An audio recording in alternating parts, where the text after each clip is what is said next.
don't give a damn what they say about me, as long as I'm succeeding in the mission. Cash Patel is a joke.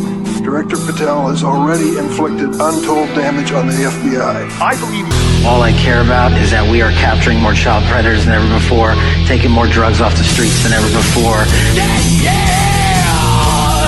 That we are capturing murderers at a significantly historic rate, and we're delivering this country the lowest murder rate in recorded history. Facts that you cannot dispute. You can come at me all you want, I don't care.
Welcome to the next generation of warfare, psychological warfare. In modern conflict, the mind is a potent weapon. Discover General Michael T. Flynn's groundbreaking guide, The Citizen's Guide to Fifth Generation Warfare. Unlock tactics, strategies, and the mindset to navigate this cognitive battlefield that we all find ourselves in. Equip yourself against manipulation and emerge unscathed. Unleash your potential. Order now.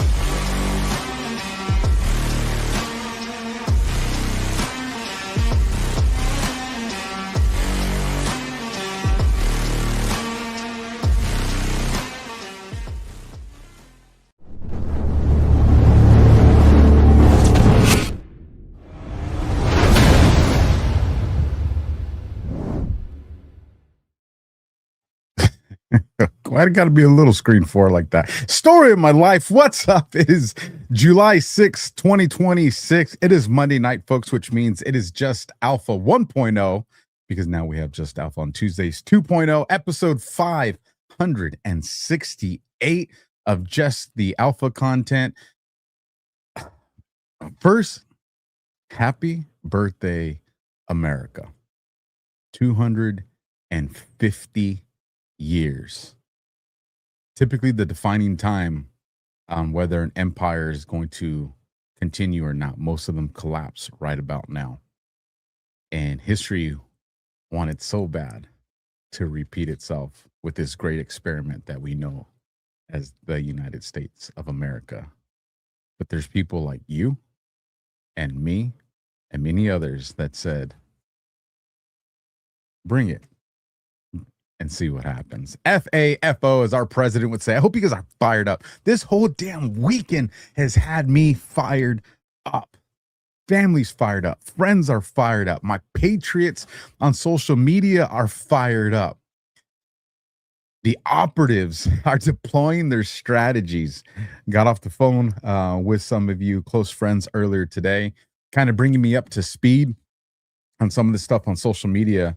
I've kind of been out of the loop as I've been doing other things, important things. And this is what I'm going to say. Do I support President Trump? Absolutely, I do. Do I support General Michael Flynn? Absolutely, I do. Do I care who that pisses off? No. Do I care who says they're going to walk away from me? Walk. Do I care who says we're going to close doors of opportunity? There's a reason I hadn't stepped through them already. Folks, there's one thing that a portion of the weaker side of America doesn't understand. And part of my French here, because you guys know I do a pretty good job of not swearing, but sometimes you got to deliver a point. Some of you don't know a thing about fucking loyalty. And it shows. Alpha, you haven't said that you stand behind America yet. There's a reason I stand behind those two men. There's a reason I stand behind President Trump. There's a reason I stand behind General Michael Flynn. It's because I believe that both these men are doing their absolute best to secure our nation, our country. Not just for our country, but ultimately for all of humanity. And some of you are just some deep state blue boot licking simps. And what's on the other end of your path? It's no bueno, man. It's no bueno. So yes, I'm fired up. Are you guys fired up in the chat? Yeah, I didn't even ask you guys if I was 5x5 tonight, because I was just like, I'm just gonna come out just punching, we're just coming out punching. That's where we're at right now. Freaking America's birthday. Who is going to try to ruin that for us? You can't. You can't. Because for a nearly a decade, you've been trying to push that narrative, and damn well since January 20th of 2025, you said Trump was going to betray us here. Trump wasn't going to do this. Military was going to fail here. Economy was going to collapse here. Bioweapons were going to get brought back here. Surveillance was going to be weaponized against America. And all you weak-ass clowns all got exposed because none of it happened. Surveillance got used to identify MS-13, Trended or Aragua. All these illegals, gone. Kick the hell out. We went, snatched up a president from Venezuela, probably a whistleblower or two, secured that, went to Iran, secured that, still handling business, taking care of these Antifa, BLM extremists here in our own country. We got people like Gavin Newsom. He's coming after me. Like, what a time to be alive. I know this is a long monologue. We're going to get through it, folks. I promise you tonight's show is going to be a great one. And it's definitely setting up for tomorrow's show as well. I got show after show just ready for you guys this week. It's almost like I don't know. Am I the only one that sees July 4th as like freaking New Year's? That's where I'm at. And hopefully I got some of you are just hopefully standing off the couch. Hopefully I made a few of you stand up and just like, yeah, let's go, because that's where we need to be, because we're fighting for our country. Get motivated. Be fired up. What are we going to talk about tonight? Well, this is the preliminary hearing for the Charlie Kirk murder with Tyler Robinson. Today was day one of that prelim. And I watched all of it so that you didn't have to, right? Because I know you guys are all working. I'm going to be doing that all week. All week, I am going to watch this prelim, and then I'm going to bring you guys the snippets and clips of what I found was relevant to deliver the point, and kind of let you know where we're going. So I got my notes, took a bunch of notes while I was working on the show today. But this first part is going to be kind of heavy. We're going to be very long tonight and tomorrow is going to be very video clip heavy. So be prepared. I'll try to keep my commentary down to a minimum. You guys know I struggle with it. But we're definitely going to cover that, which of course is going to take us into some of the Candace Owens positions. I didn't go into her account today, so I'll incorporate that portion into an update tomorrow. But we're going to cover that, which kind of slides into content that I already had planned for this week, which was MK Ultra and the Smith-Mundt Modernization Act. And you can kind of intertwine those two. And I think you guys are definitely going to appreciate that, because I'm going to take you guys back, way back in time. And then, because the intentions tonight is to get us to about the 2.5 hour mark, getting ready to breach the 3 hour mark. But well before, I want to be hitting end at 3 hours so we can save that segment. So I'm going to try to get through this as quick as we can, because I want to finish tonight with the coup d'etat. But if not, then that's what we'll start tomorrow. But here's what I invite you guys to go the distance with me tonight. At the end of tonight, I am going to play a song that I wrote and used AI to turn it into music. And it's pretty awesome. It's an 80s rock ballad style song, and it's long. It's about 7.5 minutes roughly. But I hope you guys pay attention to the lyrics. I'll have them on the screen for you. So if you go the distance tonight, I will have that song. And if you can't make the distance, that's okay. We'll use it for the ending of tomorrow night's show as well, before we head on into DEF CON. So with that, folks, let's take care of some important business. And by important business, I say we need to keep some lights on and some food on the table. I got a family here to take care of, folks, and you guys have done a great job of doing that. You know why? Because Rumble gave me a platform, and with Rumble, they came up with Rumble Wallet. We hear a lot about crypto, but here's the part most people miss. Crypto was created so that you could actually own and control your money. After the 2008 financial crisis, Bitcoin was designed as an alternative to banks. So instead of a bank holding your money, delaying transfers, or limiting access, you're in control. And if you've ever had to wait for a transfer to clear, you felt that problem. Now, fast forward to today, everyone's heard of crypto, but getting started still feels complicated. That's exactly why I use Rumble Wallet. It takes all the complexity and it makes it simple. Choose what you want: Bitcoin, dollar-backed stable coins, or even digital gold backed by real gold. No complicated setup. It connects with MoonPay so that you can use your credit card, debit card, or bank and be up and running in minutes. Once you've set up, you can even support your favorite Rumble creators like me directly. So do this now. Scan that QR code that's on the screen, or click the link that's in the description and download the Rumble Wallet. From there, you can set up your wallet, tap buy, and you're in the game. In just a few minutes, you can go from hearing about crypto to actually owning stuff. If you're like, Alpha, I don't see no QR code on the screen, you're tripping. It's because you're not watching on Rumble. Shame on you. Also, folks, you guys know I'm part of my Badlands family. Got my Badlands hat on tonight. Yes, no X hat tonight. I love my X hat. It's kind of become a signature. Some would say symbolism. I don't know. But tonight I'm rocking Badlands. You know why? Because Badlands hasn't been getting enough love. And so I want you guys to go to softdisclosure.com. This is the chapstick. Every time you guys are watching the show and you're like, why is Alpha and this is that big ass chap? This is the same one. Okay. So for those of you like, how long does it last? Since you said me putting this on my lips, this is the same one. Go to softdisclosure.com. You can use promo code Alpha if you want to let them know that I sent you, right? I may have some bragging rights on the back end where I can tell everybody, hey, why aren't you guys' audience is showing up? So let's go show all the content creators and John over there at Badlands that the AlphaWarrior Show audience, we move mountains. We create waves. And you guys could do that by going to softdisclosure.com, using that promo code Alpha. And then our last one, and it's showtime, or at least last one for now, right?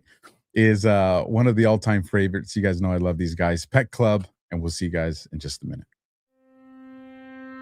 Science proves that a healthy immune system is the body's first defense against the smallest of ailments to the most catastrophic. Coriolus versicolor is the most sought-after, all-natural supplement for both humans and pets to help boost the immune system.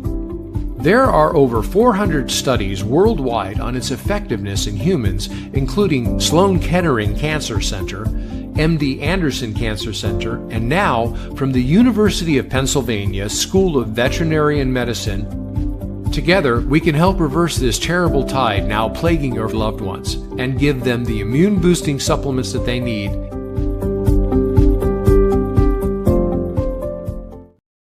All right, there we go. And I'll have it in the description a little bit later on tonight, as well as in the comments. My son is running a half marathon. Just, that's my boy right there. He'll be doing it out there in Long Beach, where he's going to be going to his university. And so he's doing a fundraiser. Let me get this right. It's the American Cancer Society, Determination. And he's going to be doing this half marathon as a part of doing that. So if any of you feel like you want to go and contribute and make him be like, damn, my dad's people really showed up, feel free to do that. And I would appreciate it. Again, in a little bit, when one of the videos is playing, I'll drop that in the comments for you guys. So with that, you guys ready? I know you are. Let me make sure. Yes, YouTube is running. X is running. Substack's running.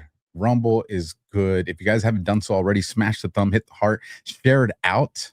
Let's let the world know that all the warriors and the AlphaWarrior Show are here. We showed up. Let me get this banner going across the bottom of the screen. I promise one day, folks, one day we're going to have a producer, and I'm going to be like, we're going to have a banner, and the banner's just going to appear because somebody's going to be doing this all for me.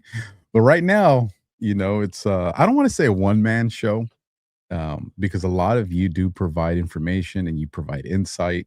I have a family that supports me. I have a lot of friends that support me. So as far as the technical side, it's a one-man show, right? I'm rocking solo. But definitely the assistance, the help is all there. So hope you have your drinks ready. I got my coffee ready in my Alpha mug. I've seen quite a few of you that have bought that recently. So for all you that have your Alpha mugs, post it on social media, whatever platform you're on, tag me. I would love to share it. So now let's get ready. Let me get myself positioned. Okay. You see on the screen, FBI Director Kash Patel says, I don't care what people think about me, but the results at this FBI under President Trump speak for themselves. And I thought that opening video, the teaser video that I do, was a perfect intro, a perfect teaser to set the mood for tonight, right? And if this is your first time watching a Just Alpha conversation with Just Alpha, we spend the first, little bit of the show after the monologue kind of covering some of the general news, just to make sure we're all kind of up to speed on some things that have happened over the last 6 to 7 days. And then we get into the themes of tonight, which will be there. P. Water says, I found Alpha through Josh, found Josh because of P.568 video that popped up on work computer. And when I got home to search for it, I found Josh. I found Barry Cunningham because of Alpha. That's what I'm talking about, the great circle of life when it comes to content. I love knowing that my people were able to find Barry through me. And I love the amount of people that have found me through Barry, and vice versa, especially with Josh. So we're all family, you guys. And here's one thing you guys didn't realize, just to go back to a statement on that opening monologue. You guys have heard me kind of say over time, if you think the betrayals you've seen impacted you, you haven't seen nothing yet. And you guys are going to start to see some of these betrayals hit very close to home. Just remember, think about it like this. Your faith is not in the church. Your faith is not in the priests. Your faith is in God, because man is always going to let you down. I will let you down. Man will let you down. Your God won't. And so just when you look at the world of the truth community, don't put your faith and all your eggs in people like me or Josh or Barry, or just plug in any content creator that's there. Use us for the tool and the resource we are, but let your faith be in God, and let your trust and your faith be in the movement. Because this way, if there's a betrayal, it doesn't shake your position. It doesn't move you off the X. You move off the X when you want to move off the X. And I say that now because we're seeing this. There are people that a lot of us see as friends. They're not.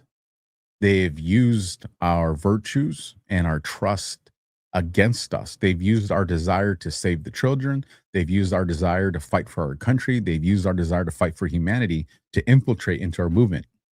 We've done a great job of preventing the majority of them from doing it, but the really good ones got in there.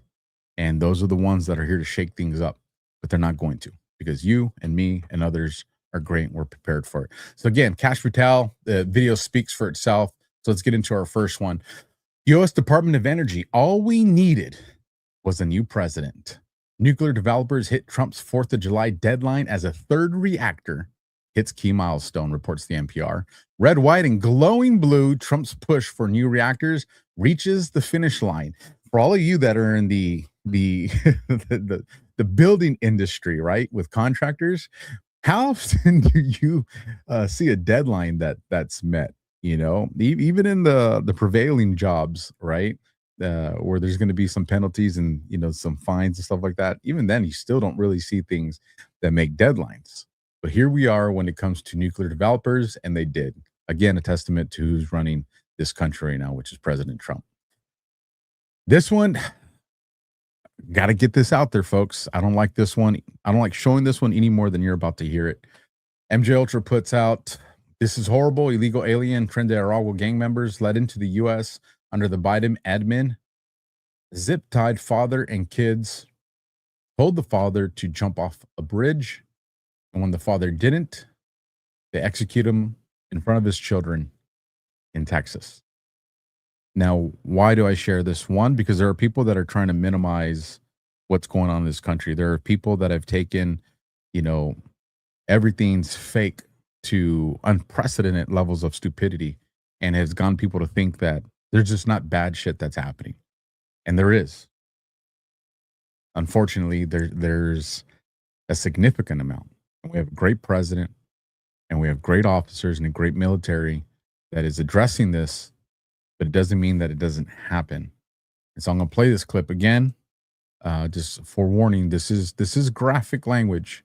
I just want to make sure you guys are prepared for it. Here we go. Let me tell you what that evidence was. On August 24th, 2024, in the middle of night, a man and two kids had their hands zip-tied and were kidnapped by TDA members who demanded that they pay them money. Once the TDA members realized the man could not pay them any money, they pulled over by a bridge in Dallas and told the man to jump off. When he refused to do so and attempted to flee, a TDA member gunned him down, execution style, in front of the two children.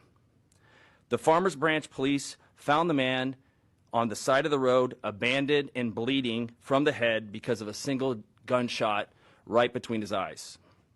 This led my office to initiate an international investigation of this transnational criminal organization.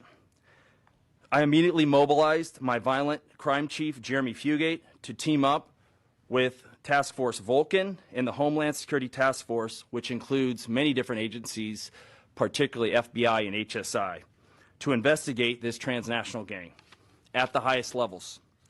Yesterday was a culmination of this outstanding multi-agency collaboration to bring the full force of the federal government on TDA's presence in Texas and our nation. As horrific as that story is, and as scary as those type of demons are, because that's what these people are, demons, recognize the men and women that are operating out there in that world to capture these guys, to hunt them down and bring them to justice, or help arrange the meeting between them and their creator should they choose an uncooperative mentality. We have great people that wear a badge, folks. Great people. We got to remember to pray for them, love them, and show them respect. Speaking of really bad people, Kevin Kirk puts out, "This has been happening across the West." He's referencing a video by 0 Hour in Jefferson County, Colorado. Some arsonist tried to start an intentional fire in Colorado. Here is now being looked at for fire. He's now being looked at for other fires. And again, you can kind of see the arrest taking place. And here's the fire that he was trying to start. You know, is this some weird guy that's out there that's creating an issue? And of course, we would get a bug in our chat. Give me 1 second while I try to get this fixed. And I think I did. My apologies, folks. Hold on. I don't know if it happens to you, but sometimes those ads go insane and they'll populate 20 or 30 times. So then I got to pull them all off because I have them on multiple screens and then reset them. So yeah. I want to be able to, pay attention to you guys in the chat, as well as over there on Rumble. I posted my son's marathon for cancer charity, and I'll post it on YouTube here shortly. But again, he got caught, and again, it's just showing proactive law enforcement. What else do we got coming in here? This is a different video than what we saw at the beginning. This is the FBI we've arrested 29,000 violent gang members since President Trump was sworn in. We've disrupted and dismantled 2,700 gangs around the country. That's a 365% increase. But yet you want to say that this man ain't working, please. We've arrested 29,000 violent gang members since President Trump was sworn in. We've disrupted and dismantled 2,700 gangs around the country. That is a 365% increase from the same time period into the last prior administration. We have seen specifically as it relates to Tren de Aragua, a 519% increase in arrests. As the Attorney General laid out, you've seen hundreds and hundreds and hundreds of Tren de Aragua violent gangsters and thugs picked up and arrested and taken off our streets permanently for crimes ranging from kidnapping to murder, to drug trafficking, to firearms violence, and more.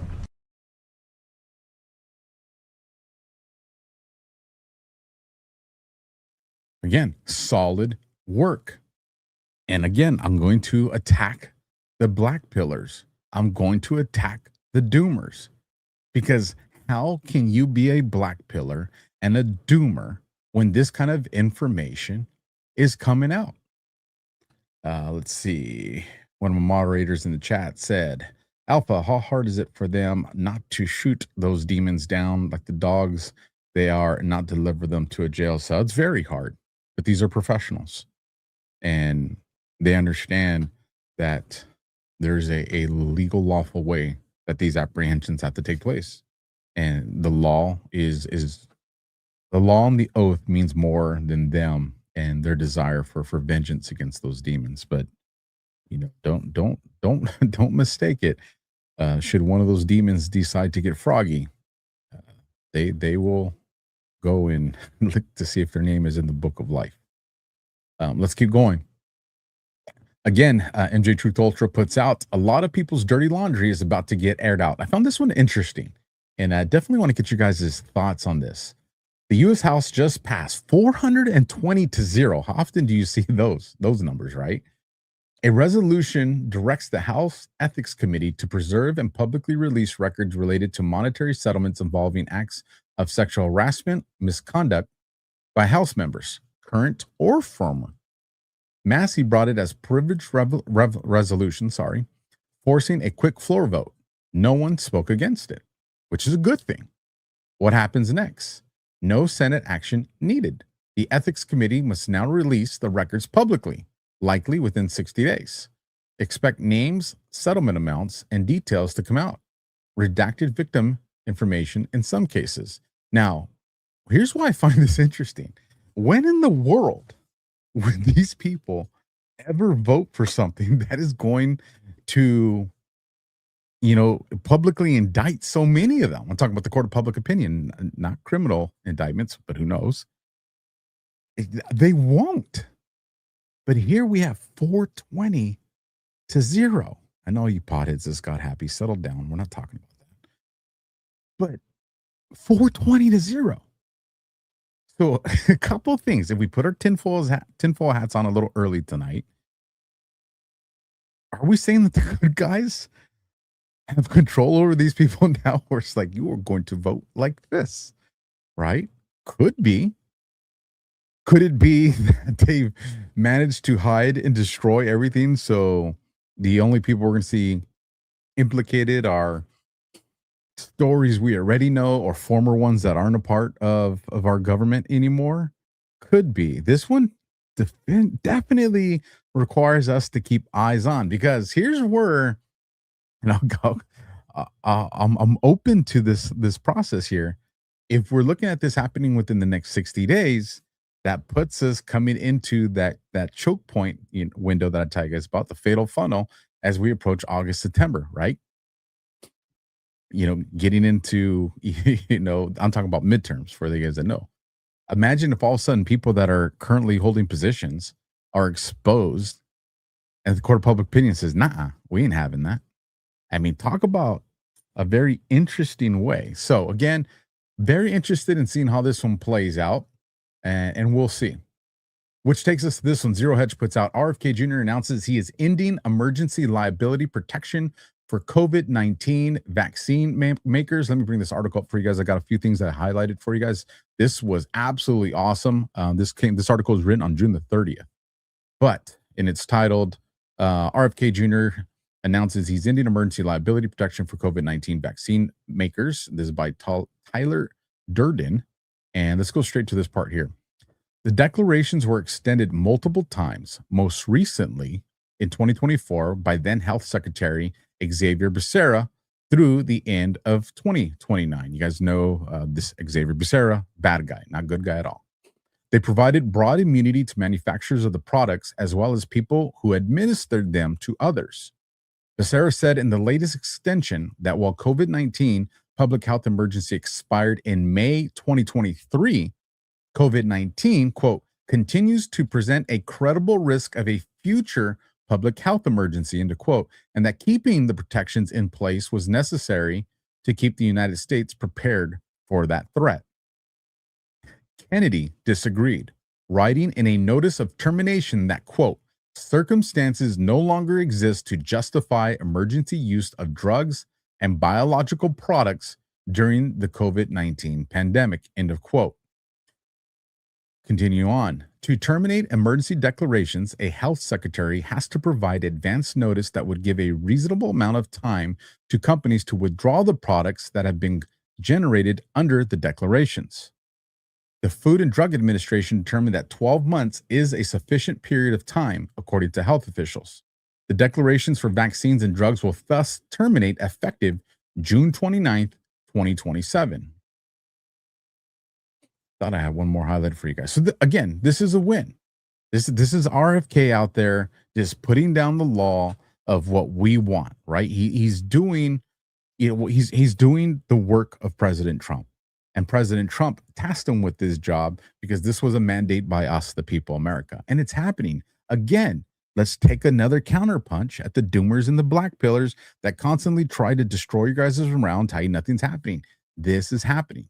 This is also happening at a time when Ouchie Fauci is in the spotlight. Again, timing is everything. And when these things are happening in parallel, which they are now, we have evidence of that. This is how you get the court of public opinion to change the things that we need. It gives Trump the, in the military and law enforcement, we talk about top cover. But this is the top cover of the American people over POTUS, because they're going to try to impeach him, folks. But they're not going to be able to because he's got the Trump card. Let's keep going. And just so you guys know, I see your Rumble Rant and I see your super chats. And probably halfway through the show or so, I'll address a couple of those. So don't think that I'm missing them. We will get to them. Which then takes us to this one. Paul Sperry reports breaking Florida grand jury preparing new round of federal subpoenas in Russiagate conspiracy case. This one's solid. I got a couple of highlights in this one. You guys are going to be happy. And let me close that. Let me make this a little bit bigger because I'm looking now and seeing that it's probably a little harder for you guys to see. This is June 25th, 2026. And here's a couple of things I want to bring to your guys' attention. Multiple conspiracy prosecutions that are smaller and more manageable. Who told you guys that last year? Just saying. So you'd have 50 defendants in the courtroom, is the quote said by a well-placed source familiar with Genova's thinking. And if I said his name wrong, work with me. There's this picture. You guys know exactly what I'm talking about. But this is a change in tactics, not the theory of the case. The sources say his operating assumption is that Trump's enemies in the 2016 Hillary Clinton campaign, the Obama and Biden administration, some Democrats in Congress, and their like-minded accomplices across several government agencies, including, listen to this, the CIA and the FBI, joined in one continuous conspiracy. I'm going to come back to that word right there. Over almost a decade to deny Trump his civil rights, derail his political campaigns, and undermine his presidency. Why is his choice of words here, continuous conspiracy, so important? Let me tell you why. If you go back to an article that I wrote last year, and it was on, people were out there saying, oh, this Epstein stuff, they're not going to be able to charge it, statute of limitations. Russia, they're not going to be able to charge it, statute of limitations. Oh, the elections, they're not going to be able to charge it, statute of limitations. And there was a couple things that I told people, 2 things that you need to show Enrico. A criminal enterprise, which he just gave you guys names right there in that blue highlighted paragraph. That's your criminal enterprise. And then I told everybody then, somebody put it out there, Genova, Cat Mobile. I'm going to butcher it, all right? But listen, we're okay. Dom Denson's Alpha, the best detective around. I appreciate that. I don't think I got the title as the best, but I definitely would tell you this. I'm definitely the top 100. I'll say that much. And I'll say world history. Like, listen, I don't be that cocky. All right, yo. Listen, we can get to the resume. Now, listen, Squirrel, let's keep going. We had criminal enterprise, extremely important. And then the second half of that equation was what? The ongoing continuous conspiracy act or the continuing conspiracy doctrine. They're the same thing. People reference them differently. So the mere fact that we're looking at the naming of names here, criminal enterprise, and we're looking at the verbiage, continuing conspiracy, I'm telling you folks, I knew this was coming down the pipeline for a very long time, and we had hardcore circumstantial information that led us to believe that this is what was coming down the pipeline early last year. And of course, once Tulsi came out and acknowledged it, we knew we were right. And I was the first one, not the second, not the third, not 1002. I was the first one to come out and say there's going to be multiple RICO cases because they're going to break them down into smaller ones that are each going to have a nexus to something else that's grander. And again, we saw that addressed in this article, but let's keep going. I got some other stuff highlighted. They said 2 separate grand juries in South Florida are now collecting and hearing evidence in what could become a series of conspiracy cases brought against people who served in the highest reaches of government, including former CIA director John Brennan, former director of national intelligence James Clapper, and former FBI director James Comey. You guys want accountability, and you give so much spotlights to these black pillars and doomers. And we've been telling you folks, let this president, let this operation cook, and you're going to see it happen. Oh, I almost choked. I don't want to die on screen. Hold on.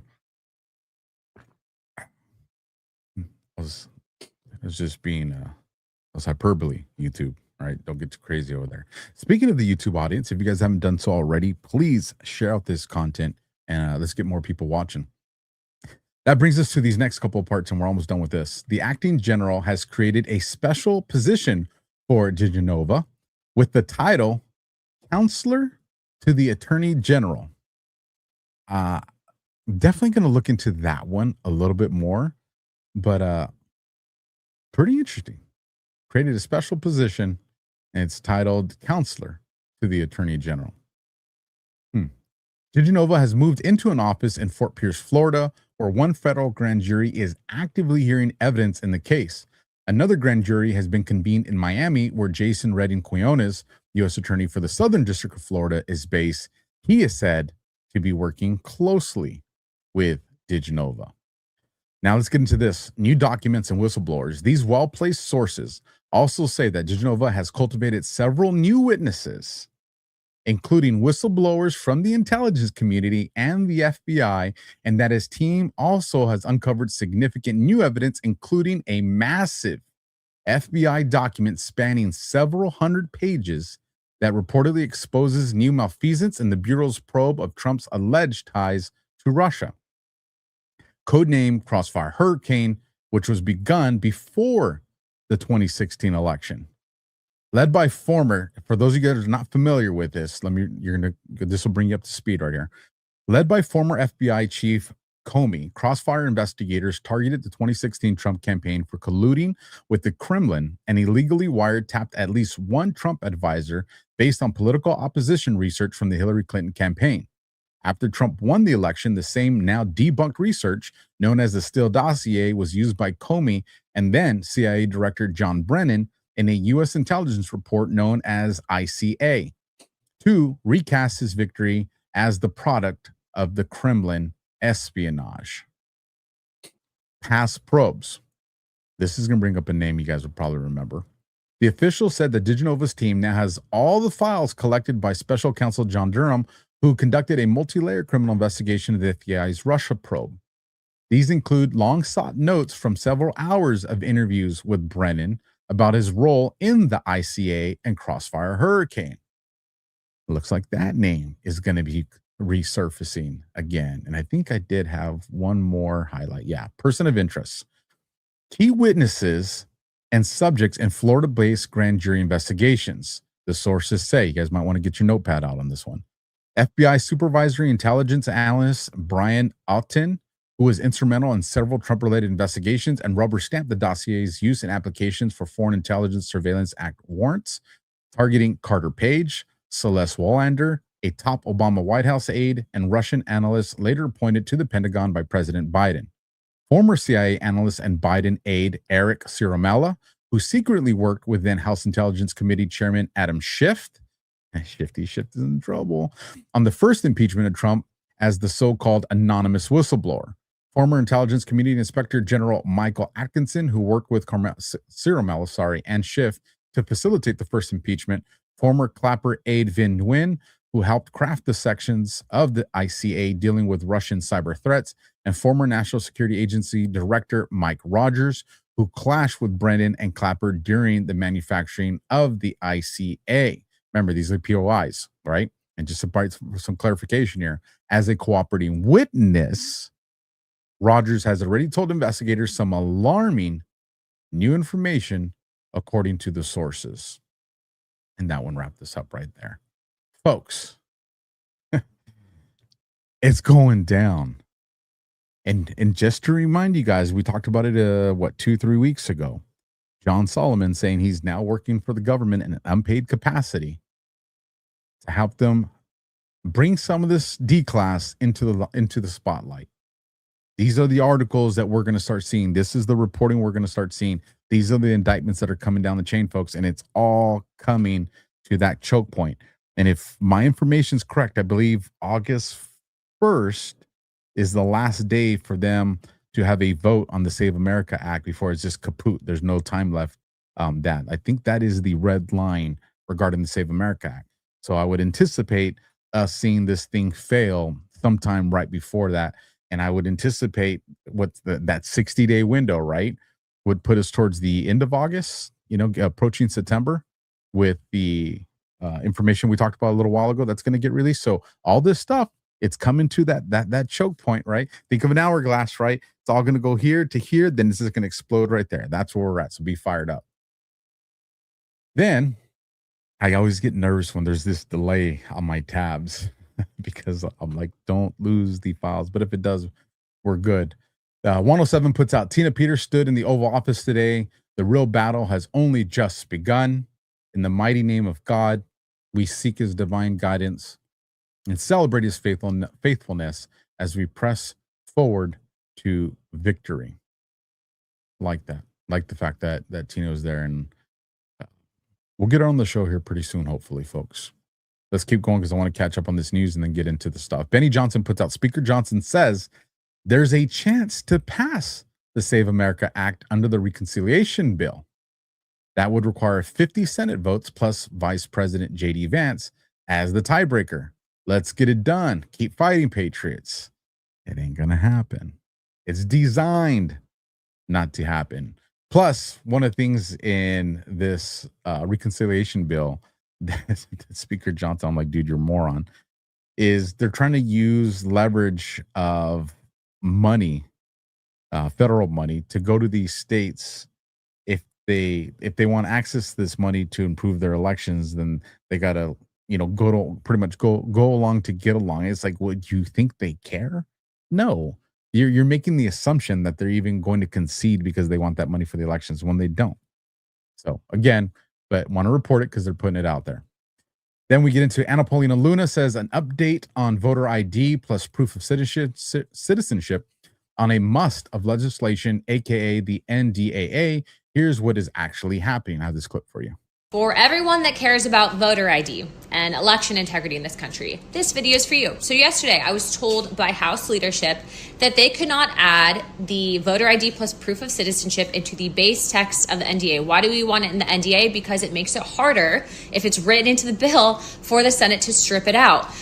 They said that we can't do this because it's not germane. Meanwhile, here you see these pieces of legislation that they've done this Congress that you could argue had items that were considered not germane to the bill. Not to mention, I would argue that voter ID plus proof of citizenship, mind you, a 90-10 issue, and very important for our frontline members, literally one of the most popular issues in the country, is incredibly important to national security. What are you guys talking about? But the idea that we shouldn't try, the idea that we should offer a MIRV, which here's where it failed with the Farm Bill and E15, yes, because it just happened, which is why I'm trying to deliver a win and not a failure. The question is, why is leadership fighting so hard against it? And I think you know the answer because I've been talking about it for months now. They're not going to destroy the mechanism that keeps them in power. I think that's something that most of us agree on, even if the pathway afterwards we disagree on. Which takes us to Kalshu puts breaking 60% chance Republicans win the U.S. Senate, a recent high. I'll tell you what, we are going to win the Senate and we are going to win the House. And the alpha prediction that I've said, and I stand by, is it's going to be a super majority. Should this plan unfold the way I think it's coming down the pipeline, and I think it is. And again, you guys have my word. Should I see something or hear credible information that makes me shift my position, I'll shift my position. I'm not going to stick by it just because I have it. But as it stands right now, everything we have seen from January to now supports the game theory that I have out on this. So we haven't shifted yet, folks. Eric Dougherty puts, Justin, Democrat U.S. Senator candidate Graham Plattner, you guys are going to like this one if you're not familiar with it, has suddenly canceled his campaign event after reports indicate more damaging information might be dropping soon. Plattner is cooked. Republicans must hold Maine this November and destroy the socialists. I have this for you guys. Fox survey out indicates the Senate race in Maine is shaping up to be a very close contest. Our new poll finds Republican incumbent Senator Susan Collins has a small 3 percentage point lead advantage over Democrat challenger Graham Plattner among Maine registered voters. But among voters who say they are extremely motivated to vote, Plattner leads by 9 points. Now, ain't none of us fans of Susan Collins, right? I'm there with you guys. But if you guys have been following my content for some time, you know towards the beginning of the year, I said you're going to hear about the Dirty Four, Maine being one of those, and Susan Collins being the one that Trump's going to have to endorse because she's going to be the one that pulls the win there. Why? Because the majority of her voting is aligned with what Trump wants, right? Don't look at elections as elections. Look at elections as a variable in a war that's going on right now. And we're trying to secure this so this way we actually have free, fair, and transparent elections in the future. But again, let's go. I got a little bit more on this Plattner right here. Jay puts out, Ro Khanna spent weeks covering for Graham Plattner, dismissing any allegations against Graham. Will Ro Khanna withdraw his endorsements of Plattner after these new sexual assault stories? Newsflash, he knew this the whole time. All the Democrats did. And I have this clip for you. And I know, this photo that everyone's seeing, which is everywhere, of him in the towel, as I understand it, that's from the Kick social media website, which is mostly teenagers that are on that. Did you ask him about that issue, why he's posting those pictures on a social media platform that is mostly teens and young people? I did ask if there were any credible allegations of assault, of domestic violence, of rape, of having any inappropriate relationship with a minor, and I made it clear that for me is a red line, and he said no, there is not. Now, obviously, he had texts that were allegedly consensual, and while he was married, and that's a matter for him and his wife. And his wife came out and said that she forgave him, and so that is a different matter for me than abuse or assault or what it's a very people different did matter. in the Epstein files. I think most people would agree there's a line there between those two things, absolutely. But what disturbs some people is, this Nazi associated tattoo, which he removed. Here's Hugh Hewitt on why. Watch this. The Democratic Party is deeply infected with anti-Semitism. Not anti-Israel sentiment, not anti-Zionism, anti-Semitism. And it's like a sepsis. It's either going to kill the Democratic Party or it's going to kill the United States. What's your reaction to that, Congressman? First of all, I don't like the politicization of anti-Semitism. There's anti-Semitism, as you know, Martha, and would acknowledge on the far right. And there's, of course, anti-Semitism and extremism on the left. And I unambiguously condemn anti-Semitism. Now, the Nazi tattoo was something that he owned up to. He said it was a mistake. He did it when he was signing up to serve this country in the military.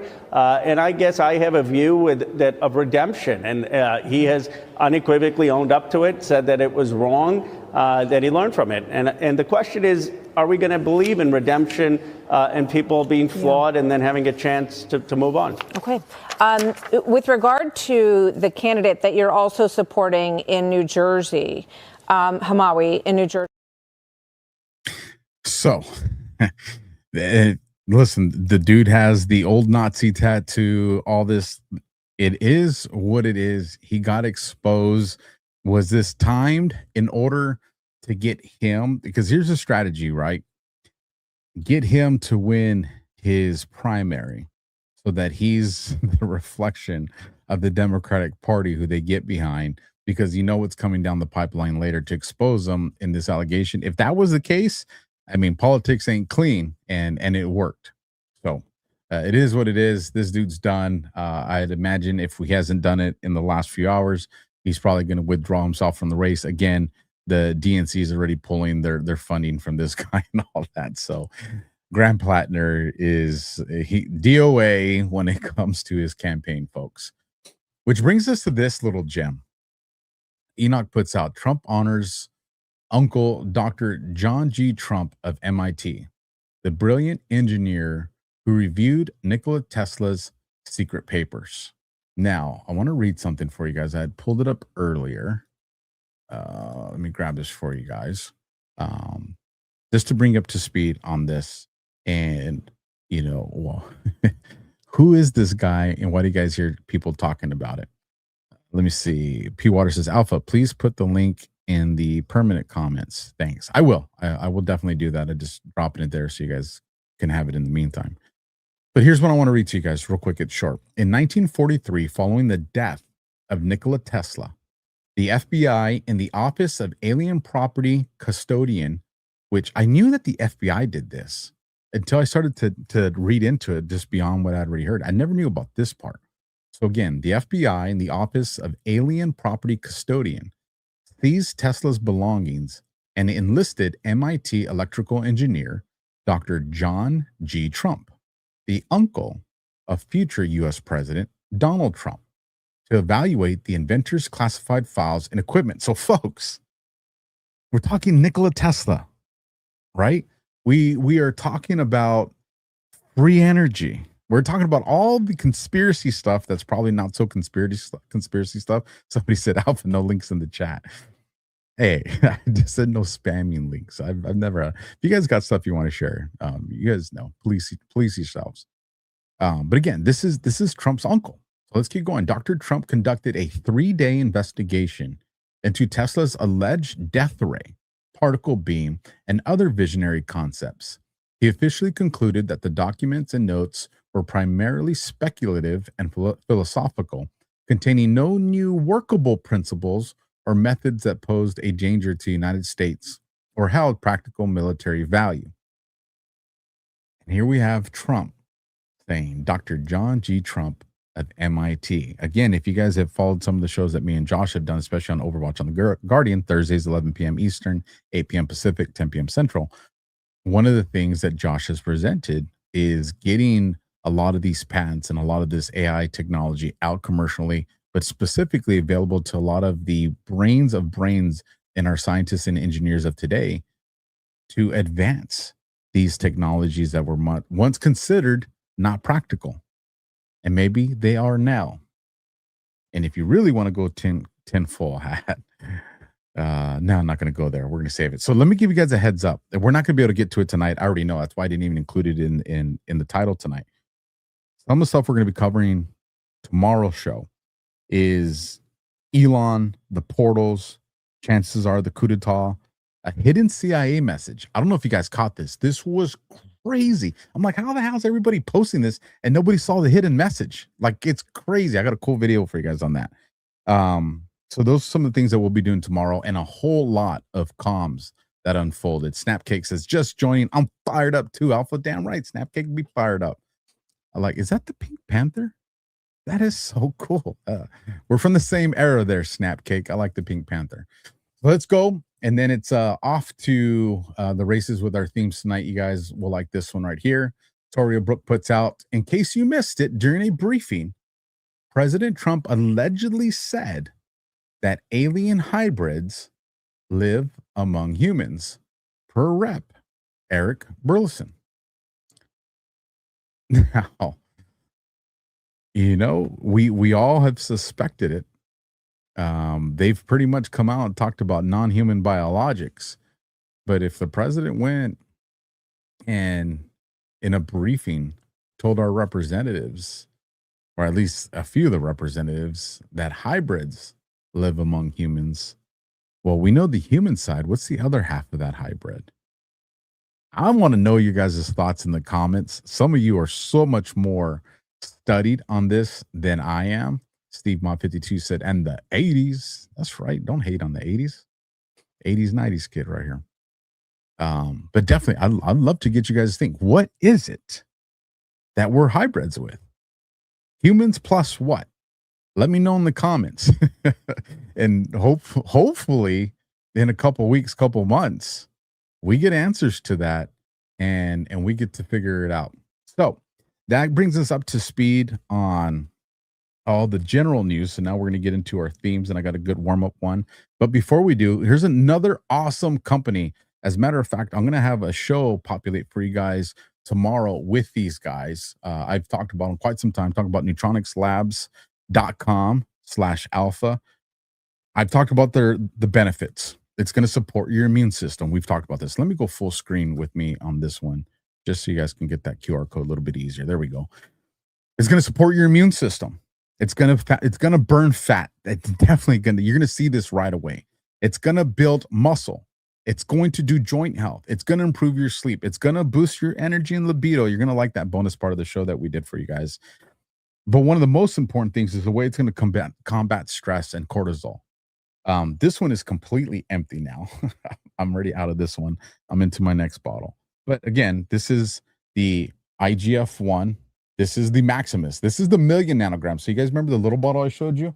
This is the one I started with, the IGF 300,000 with the what's it called? Long Jack. Yeah, Long Jack that's on there, which I found out I can stack these. So looking forward to doing that when that bottle comes in. But right here, IGF-1. And then, of course, let me bring this bad boy.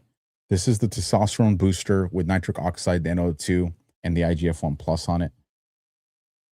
These things, folks, I guess a lot of you might have interpreted as, oh, this is if I'm working out, if I'm going to the gym and I want to be like Schwarzenegger. No, if you're doing that, it's going to benefit you. But this is everybody. Ladies, I told you that they already had one, right? Mama Bear had one.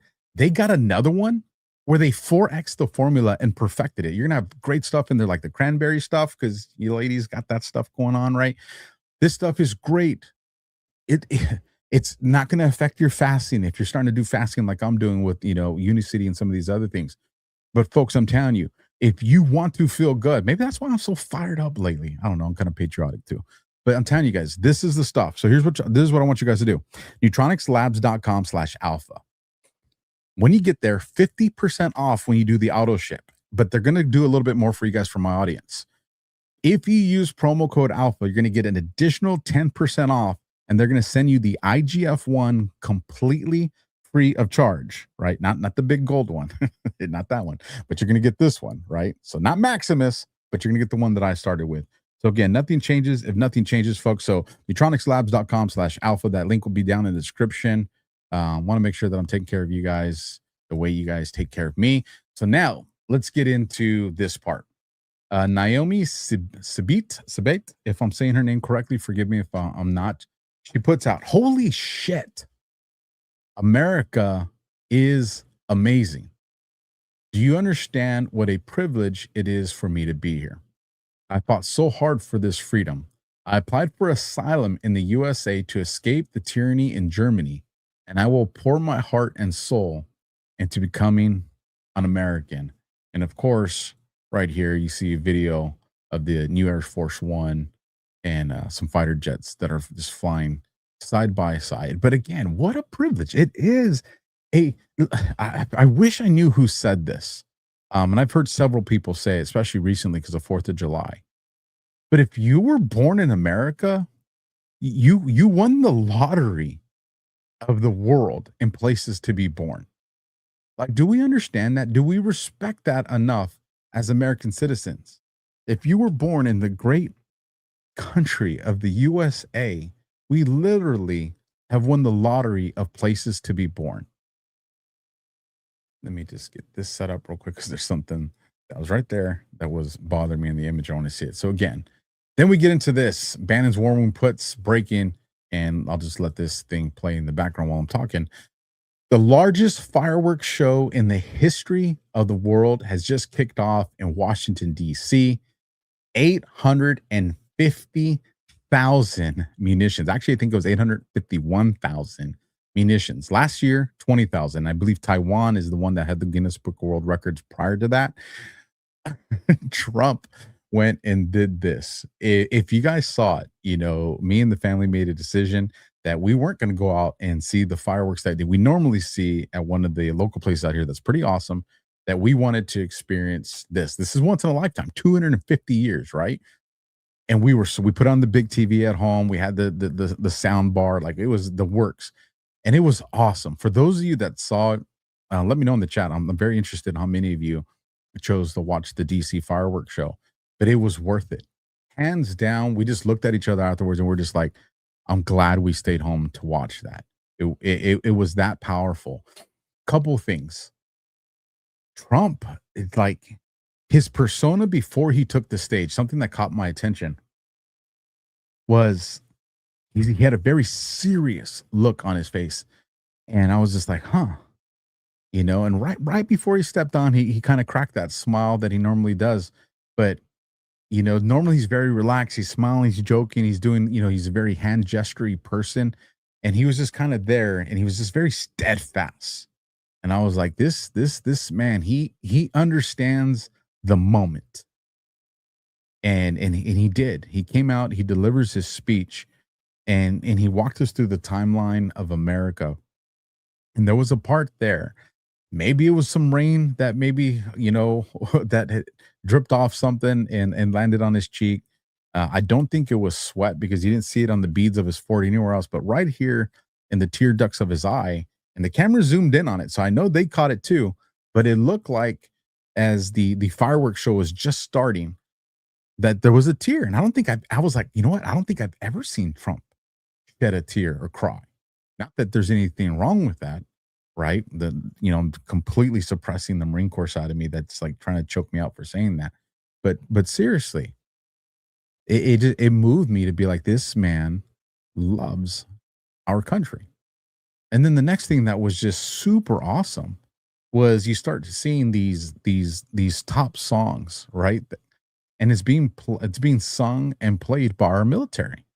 There was no Billboard's elite. There was no, the top 100. No, these were our servicemen or servicewomen and man that were on the stage singing it. And it was like the definition of America. And then the next thing that was just so special to me was the fact, and here, let me replay that for you guys so you keep seeing that in the background for those of you that missed at least some of it, was that he had the flags. the actual flags from our history there on the stage. And of course, and we'll talk about it on tomorrow's show, 107 years old, 107 years old, 107 years old, whole lot of 107 that Trump's dropped over the last few days. But again, that's for tomorrow's show, so I'm not going to get ahead of myself. But again, very powerful. I would say this, if you didn't watch it, it is definitely, see, Kathy M 8821 over there on Rumble says, I seen that Alpha tier. I knew it wasn't the only one. I know I'm not tripping. Badass Ballast says, made me cry. It was very emotional. The entire thing was just beautiful. I can only imagine what it must have felt like to actually be there. But the other thing that was funny was the ending looked like a damn nuclear bomb went off.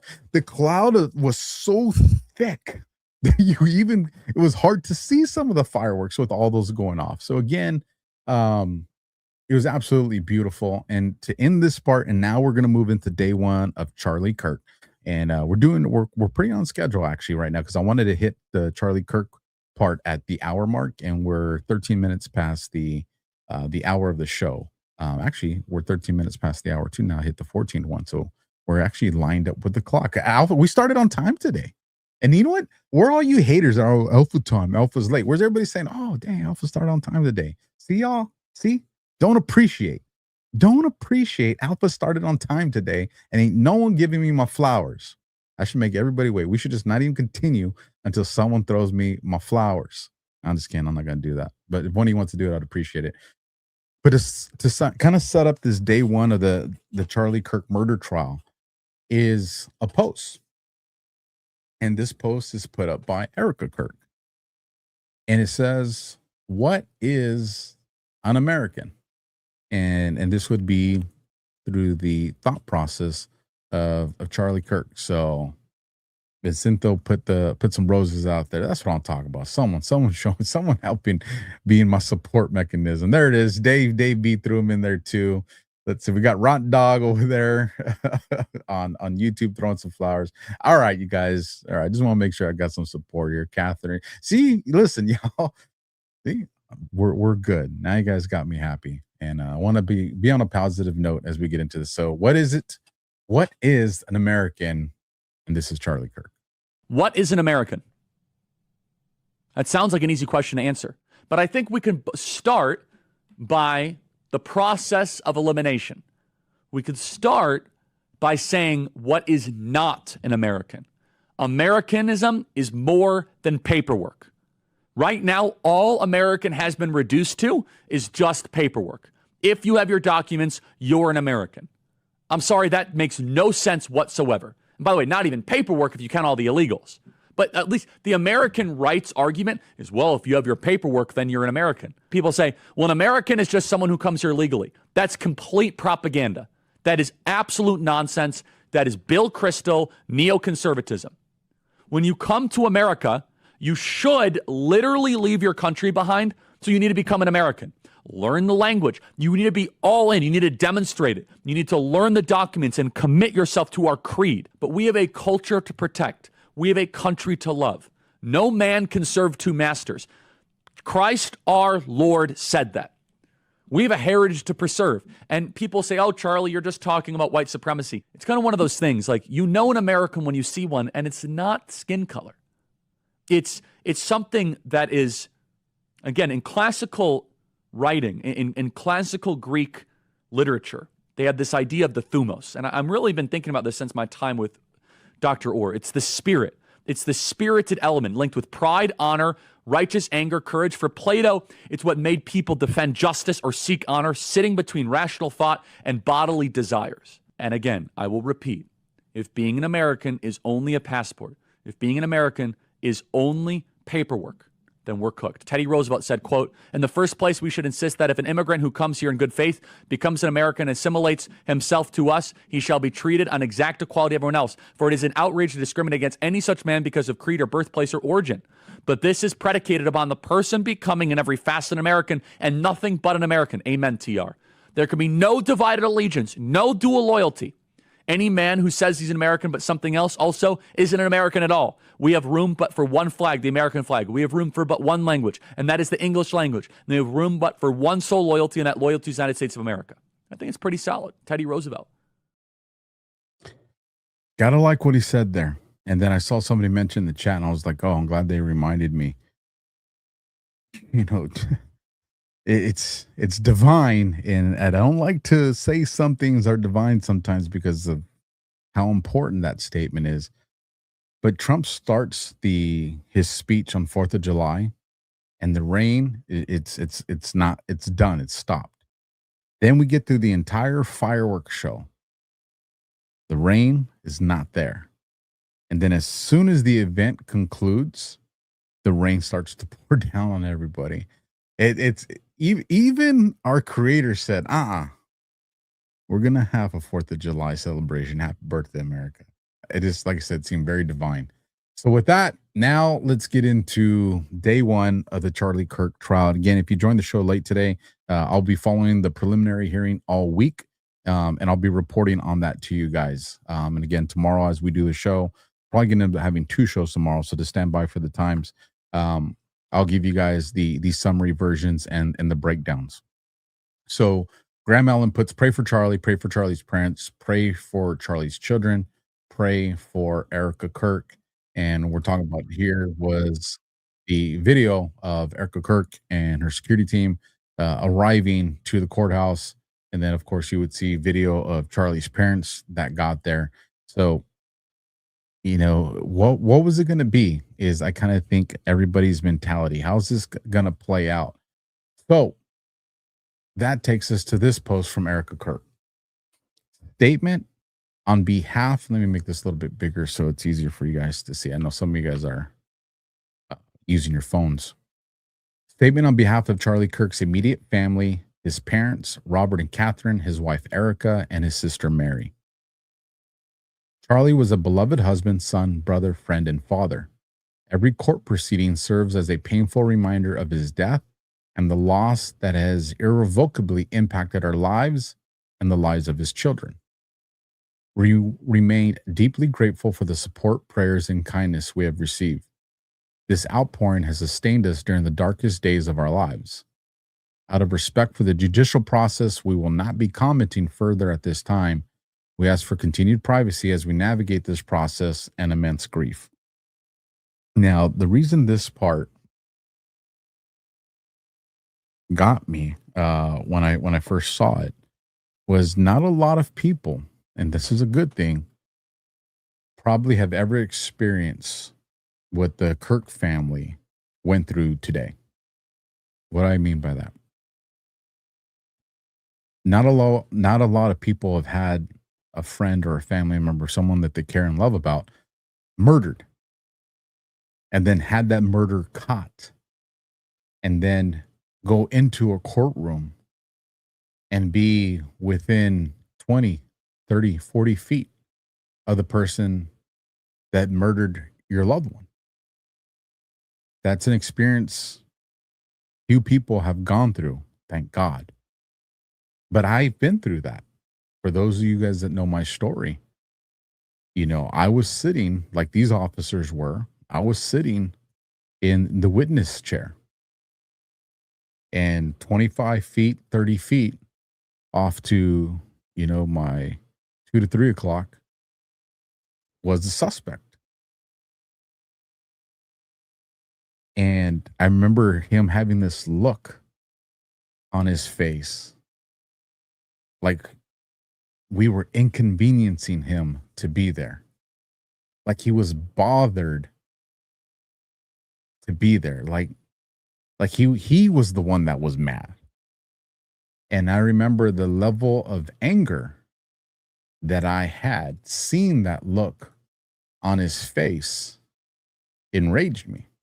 The thoughts that I had that went through my mind while I was on the stand there witnessing this will forever remain private between me and my creator. They're not professional. And so just knowing that this is what his family went through in there it's rough. So let's keep going.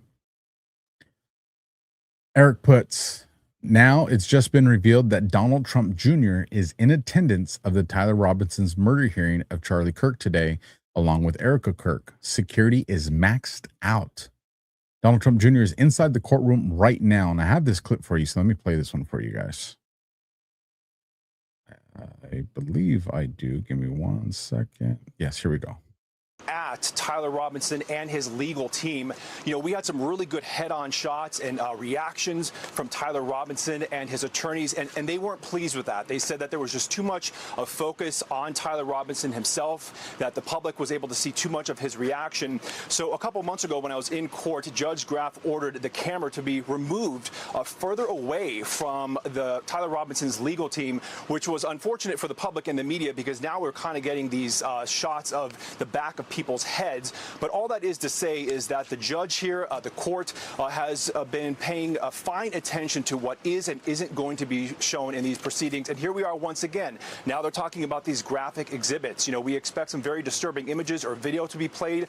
The state has been warning that they are going to give Charlie Kirk's family a forewarning when these graphic images are played. Now the judge said when these exhibits are shown to the court that he hopes that the pool camera that's inside there will be pointed away from these graphic exhibits so that they're not broadcast on live television. We do have a reporter inside of the courthouse who also tells us that Donald Trump Jr. Is inside of the courtroom right now. There is immense security all over this property. There are agents on top of the roof. There's law enforcement all around us. Basically, anytime there's been any type of proceeding here in Provo, there's been immense security. It is very clear that this county and this state is taking this very seriously, Bill. Yeah, Matt, just want to follow up real quick. Just give us a little more. As they should. And I'm setting us up for the trial because this is all the stuff that's obviously pre-trial. And then, of course, as much as I hate it, let's visit the other half of this scandal that's been clouding this since September 10th of last year. Candace Owens puts out today, the Tyler Robinson show trial begins. So right out of the gate, she's calling it a show trial. And I know some of you may even subscribe to that idea. And hopefully you've been watching this. But she says today the Tyler Robinson show trial begins.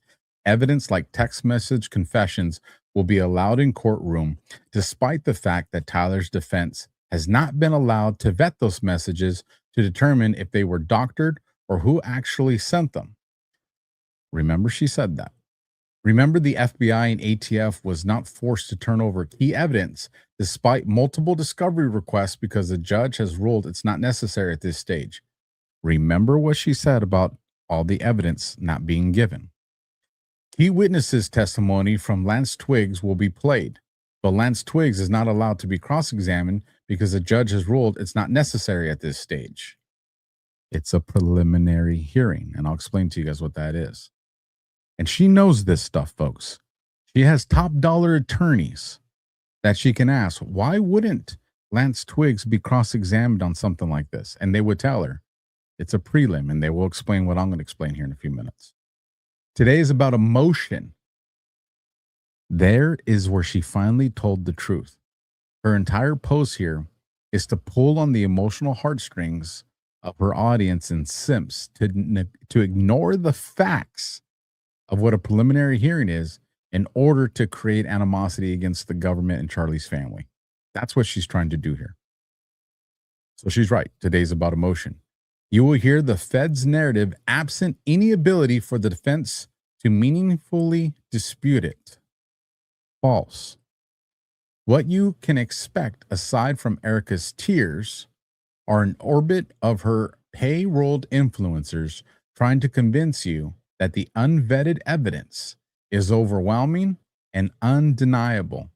Sit back and watch the predictable show. The real trial will come later. Charlie's army is growing. Ultimately, truth will win. This woman is fucking sick. Sick. And for those of you at this point that still defend her, I'm judging you. I'm judging your discernment. It's trash. Hit the reboot button. Okay? Like somewhere you fell off the train, you need to get back on it. You're doing terrible when it comes to discernment. So let me tell you what a prelim is. Preliminary hearing is an early court proceeding in felony cases where a judge evaluates the prosecution's evidence. Its primary purpose is to determine if there's enough probable cause to believe the defendant committed the crime, ensuring that there's a valid reason to proceed to a full trial. Now, that said, because I did this for nearly a decade and a half of my life, and some of you probably aren't even aware of this in my story because there's strategy.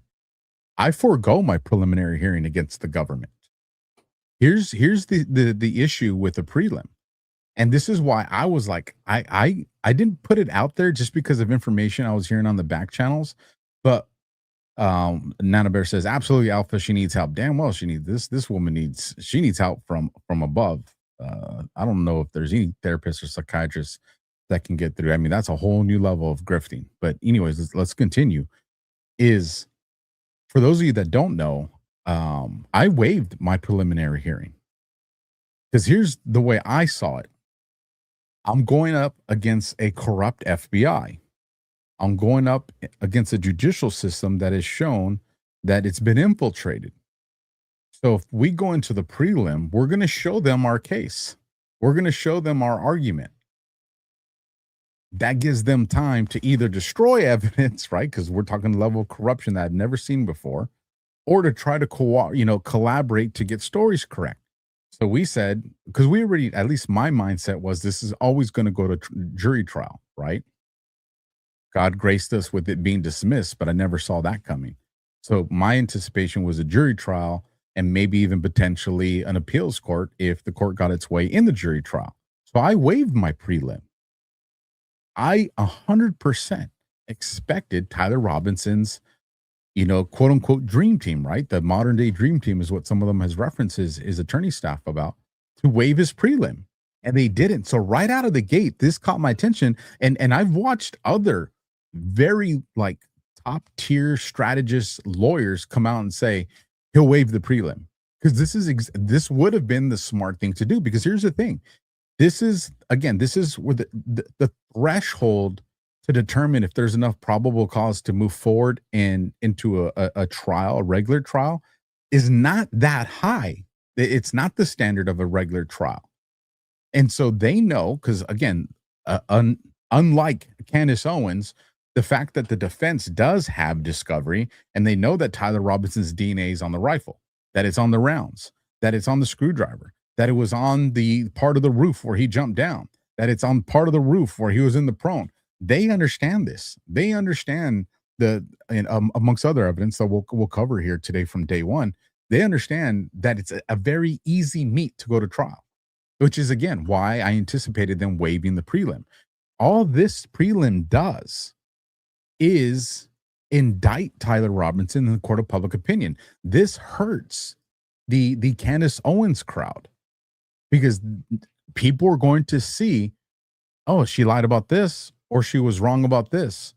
She lied about this and she was wrong about that. Like, they're going to see from the professionals, which a lot of us have been telling you from day one. This destroys them. So again, I don't understand the defense strategy here. I really don't. I'm going to walk you through some of, actually, let me get my notes ready. Got about 2 pages of notes in addition to the clips. We've got a lot of clips and some of them are long, but this to day one, most definitely, spoiler alert, did not benefit the defense. The defense got what people would probably argue one win today, and I'll tell you guys about that when we get there. However, I really think that was a fumble on the state side. I actually was like, are you guys stupid? Like, why would you not? And you'll see when we get there. I don't want to get ahead of ourselves. But again, here we go, day one. And I believe this should take us into our first clip. Andrew Colvett puts out, the state of Utah has just confirmed that there will be graphic details shared today in the exhibits. I wanted to give the court just a brief roadmap, but part of that was Exhibit 7, 8, and 9 that we propose introducing will be graphic in nature. And those were the exhibits I was referring to at the last hearing, where we would like to take a short break before they were published, if they are published, whether it be by way of video and or audio. Jeff Graff has determined that the monitor will be placed on the far side of the courtroom off camera to ensure any graphic exhibits are not broadcast. And I'll play this clip for you.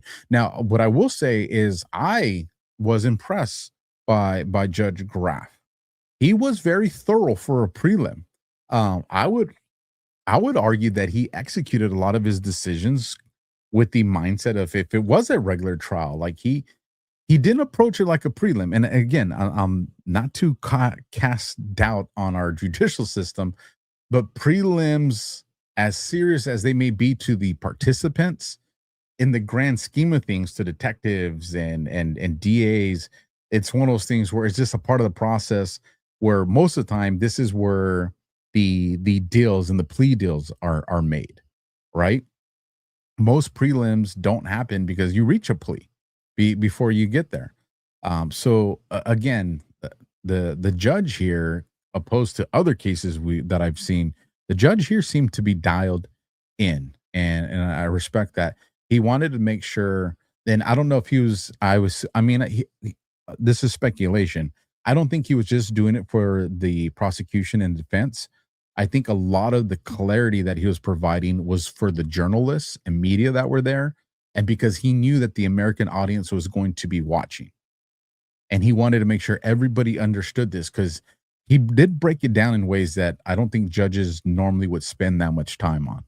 So I think this judge really understands the gravity of this case and the way he explained it. Because again, there's the, entering it as evidence, and then there's having it posted for, or published for the courtroom. And then it was having it published so that, all of us get to see it. And so there was a part in the early on within the court or the trial today where he said, all right, let's rewind this. Let's do this. And, it took long. It seemed like, 30 or 40 minutes invested into that. But at the end of it, the defense, the prosecution, and the media attorneys that were there, everybody had a grasp on it. And then it kind of allowed for the smoothness as the day continued.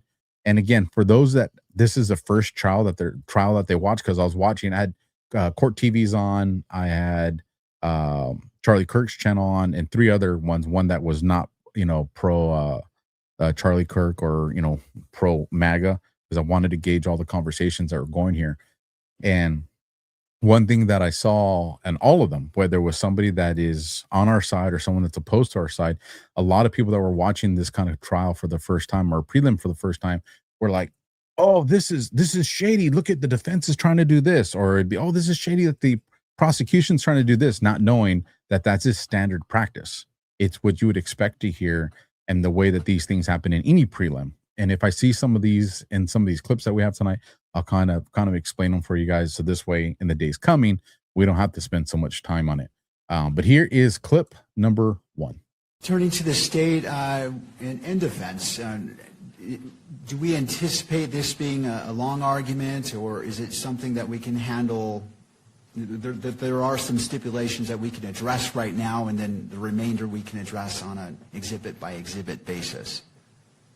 Mr. Grunander. Judge, I don't know that we have any stipulations, but with that said, it is correct, Mr. Novak's correct, we did meet and consult on this issue. I wanted to give the court just a brief roadmap, but part of that was exhibits 7, 8, and 9 that we propose introducing will be graphic in nature. And those were the exhibits I was referring to at the last hearing, where we would like to take a short break before they were published, if they are published, whether it be by way of video and or audio. Judge, I don't see any TVs or monitors here in the courtroom today with respect to publishing something that would go beyond counsel table and Your Honor's bench. So I don't know how much this is of an issue this is going to be anyway, at least with respect to pictures or video. Thank you. That's a great point. And the court's thought about this issue in regards to publication of exhibits.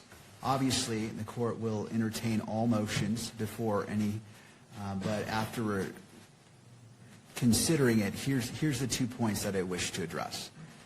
In regards to the exhibits, there is benefit to publication of certain exhibits, but I also do not, and this is going to the camera operator, do not want them to be displayed on TV. I believe it is important that the parties know that the exhibits are being viewed by the judge in real time and in open court. However, what I will do is have the monitor placed against that wall to reduce the possibility of it being broadcast.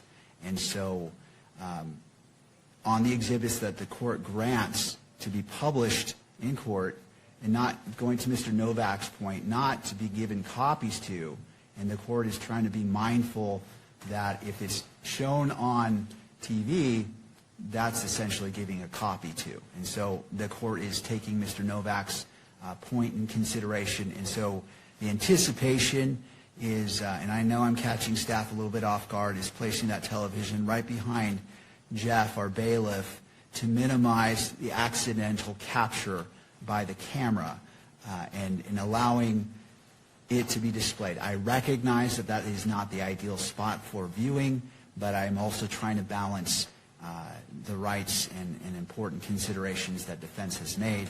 And again, this will be on an exhibit-by-exhibit basis on what is published or what is not. But for the exhibits that the court rules can be published in open court, that is going to be the location of the monitor. And again, the court spent a bit of time weighing what should be done, where the monitor should be placed to accomplish the purposes of publication, at the same time protecting, especially as it may relate to sensitive material, if the court deems that to be publishable in the courtroom. Any questions that I can address from either side? Now, again, the level of time and the diligence that this magistrate, the judge, had in explaining why he's doing the things he's doing. It's either the guy is just very thorough and professional, or kind of where my speculation goes here is he understands the operational agenda that is in play, whether he was briefed by the intelligence community or who knows, right? Or maybe he's obviously, as a magistrate, I have a level of respect that these people are not dumb, they're smart, right? We've seen some really bad ones, but generally very smart people. That he understands that there are going to be people that are going to take any little thing, and I'm talking about the Candace crowd, the Ian Carrolls, right? The everything is bad that's tied to Trump in the United States, right? He understands that they're going to take any little thing, like why was the TV out there? That anything that doesn't have an explanation to it, that they're going to try to exploit it. And I'm telling you, folks, what I got from watching today's was this judge did a just grade A job of mitigating the ability for bad actors to exploit what happened in the courtroom today. It is, I'm telling you, 14 and a half years, folks. And what I saw today was just from the judge, the magistrate, was top tier professionalism. So, and that matters in this prelim, because we know that there were the Candace crowd and, you know, the black hats in this situation, right? They're going to try to do everything they can to compromise the public indictment of the prelim in order to get a tainted jury pool in the actual trial, because that's what they want. Candace Owens and the simp crowd knows all they got to do. All their mission is just taint one juror. One juror, to make it a hung jury so that he walks free, so that they can turn around and weaponize that and see, America knows the FBI is corrupt. They know the DOJ is corrupt. They know that it was Israel that killed Charlie Kirk. That their job is to affect the court of public opinion with so much bullshit information and conspiracy theory out there that they can get this into a mistrial. That is all they want to do. Claire Cat, angling for a mistrial, 100%, absolutely. That's where they're going for. This judge is not going to make it easy for them, I can tell you that much. That brings us to this one. The Patriot Oasis puts, wow, a campus police officer at Utah Valley University describes what he witnessed the afternoon Charlie Kirk was murdered. I'm going to play this clip. Now, one of the things that I'm going to say here is, and for those of you that saw my early analysis and assessment of Charlie Kirk shooting, and I still hold true to this, but I'm going to make the exception with this particular officer. And I may change as we hear the other one, because there's about 6 officers, and I think we're only going to hear from 1 or 2 of them. We've heard from 1 already. But one of my assessments is, and again, this is from my experience with quote unquote campus police. I don't mean to offend anybody in here that might be a campus police officer or no one, but typically your campus police officers are guys that couldn't make a regular police force. All right. They couldn't cut the mustard. So they go into the campus police. Right. And again, this is not a shot at anybody, but generally in the law enforcement community, this is the understanding. And so campus police also don't have the same responsibilities and knowledge and experience that a regular patrol officer or a deputy is going to have. Again, I'm speaking very general here. Now, with this particular police officer, Bagley, is, if I remember correctly, he's 26 years on the job. And comes from a prior agency where he was on a tactical team. He did SWAT, he did detectives, he did K9. The guy does have a significant resume with him. So this is, immediately listening to his resume, I was like, okay, this is a guy that understands the job. Now, why he ended up at UVU, don't know. They didn't get into that. I would imagine that if it's something that's bad, if there was disciplinary issues or something like that, we'll learn about that in the trial through the defense when they bring that up. But as of now, like I said, his resume was an impressive one. So that told me that this guy that you see right there that's facing us, he understands police work. He has enough tenure and experience. So this definitely reassured me going into his statements. So with that, let's play this first clip of him. This is a little bit longer one. It's about 4 minutes, but it's important. On that day, I observed Charlie going back, doing some meet and greet with some people, getting some photos taken. He then came underneath the hall flags and went to his tent, and he was there answering questions and talking to individuals that would ask him questions. The tent you're referring to, is that the tent that we see when it was set up in the courtyard? Yeah, that white square tent. The white top? Yes, he was under that. Fast forward to about 12:20 or so a little bit after noon, the noon hour. What happened? What did you see? What did you hear? I heard an individual talking to Charlie, and I happened to kind of glance over the edge of the railing about that time. I could see the right side of Charlie's shoulder, so not his whole body, because he was underneath the tent, so I could only see probably the right side of his body. He was answering a question, kid asked him a question, and then I heard a shot fired. Do you know what time that was? Yes. What time was that? 12:23. What did you see? At that moment, I saw him lean to the left. So when you say him, you see Charlie. Charlie. So I saw him go to the left because I could no longer see the right side of his body. So he went further underneath the tent to the north side of the tent, so left. Okay. Can you describe the reaction of others that were there? Yeah, so then everybody started getting up and starting to run in more of a chaos kind of situation. Before you continue, can you describe a little bit? So you mentioned Mr. Kirk was answering questions, talking to individuals. Yes. Were there others present? Yes. Any idea about approximately how many? How would you describe it in your terms? In my terms, I'd say, when I was up there looking down, I'd say there were several thousand people, because you had it on the grass. It was jam-packed in the amphitheater, sitting on the grass. You had people standing on the back up along the cement. You had people that were on the second level, the Sorensen, and over by the Woodbury building. There's another level there where a lot of people were standing and watching. So it was pretty packed. Okay. Several thousand people. You mentioned you heard something. What did you hear again? I heard a gunshot. Okay. And can you describe you described Mr. Kirk's reaction? Was that simultaneous to hearing the gunshot? Yes, it was. When he fell to the left? Yes. Did you see the reaction from the crowd? Yes. What was that? Everybody kind of got up. They all said, a lot of people were screaming, standing up, and starting to run in all different directions away from the center of the tent. Okay. You're a police officer helping to secure the area, correct? Yes. What did you do? At that moment, I recognized it as gunfire. I left Ghost, which was right there on the south end of the hall flags. I proceeded to right where the Fugle and the hall flags meet. There's some outside stairs that I was starting to run down. As I was trying to get down to the bottom of the stairs, People are running up. People are laying down on the steps. I'm trying to jump over people to get to the bottom of the stairs so I can help stop an individual that's probably shooting. What happened next? By the time I got to the bottom of the stairs, I was informed on the radio that we had a shooter in custody. So I thought, at that moment, I was like, oh, that was kind of fast. Obviously, it was closer range probably because we had an individual in custody. Another officer came on and said we had an individual in custody. So I decided to, since the threat is gone, now I can assess for anybody that's injured and start looking for any medical needs that's needed at that moment. I started canvassing the area.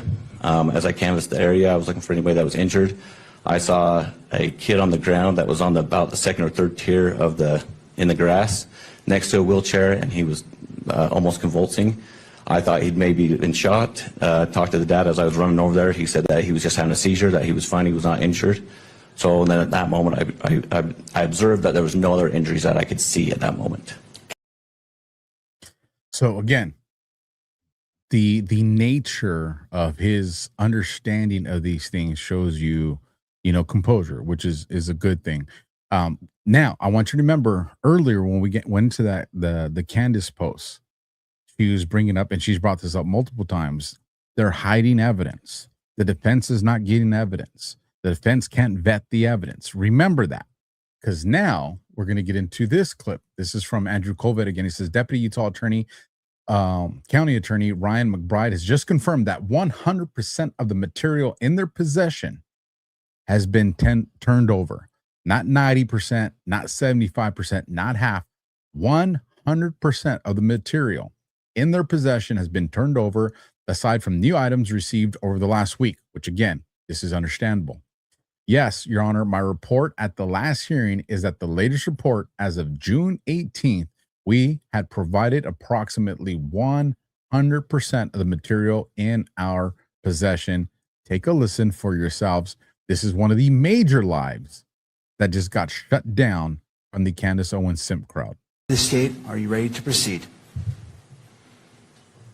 Yes, we are, Judge, but prior to calling our first witness, I would like Mr. McBride to make a brief report on discovery updates, and then just inform the court that the state has provided copies of all exhibits for today's proceedings to the defense in advance of this hearing.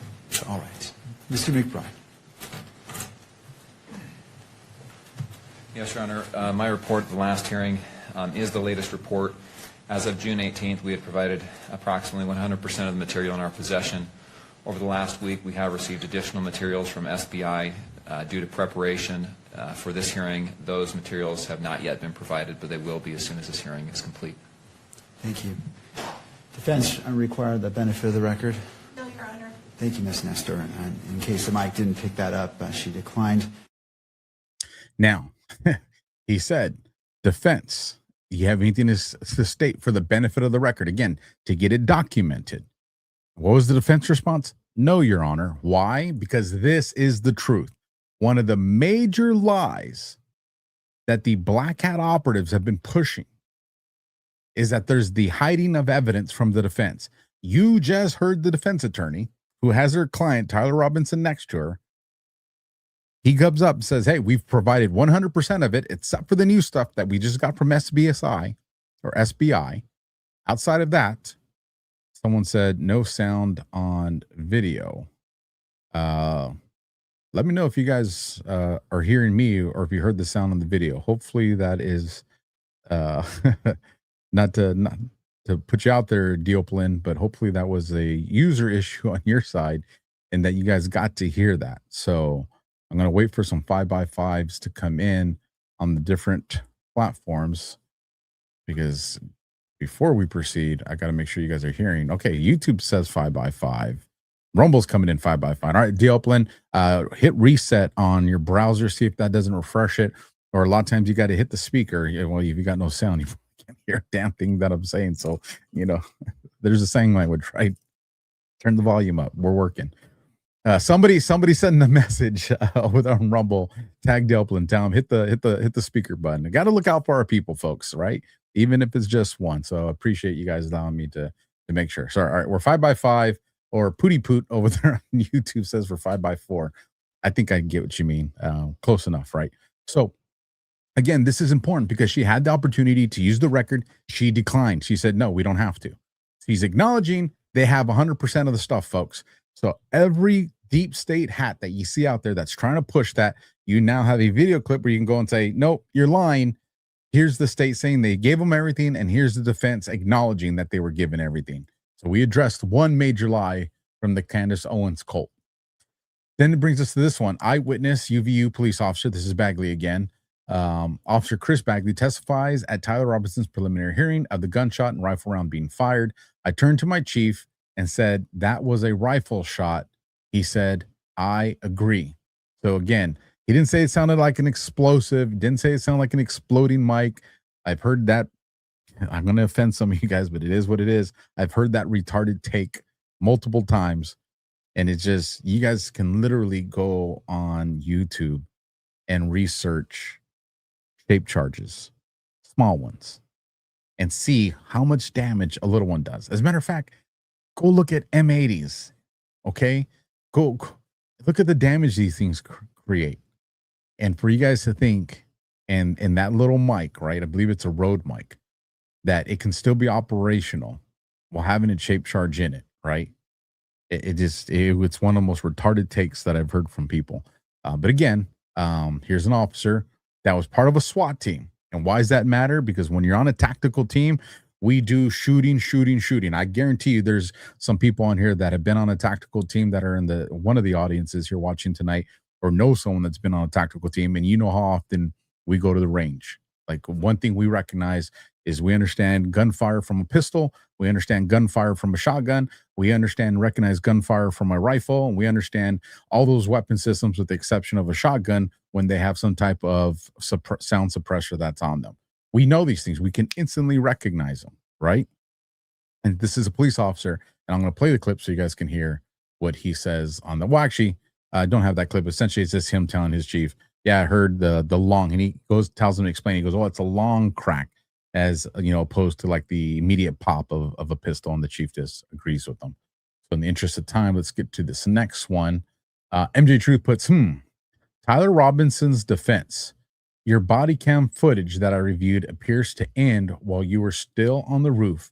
Do you know why that is? Now, and the reason I chose to bring MJ's post here is because I respect MJ. I don't think MJ is a bad guy. I don't think he's trying to push a bad narrative.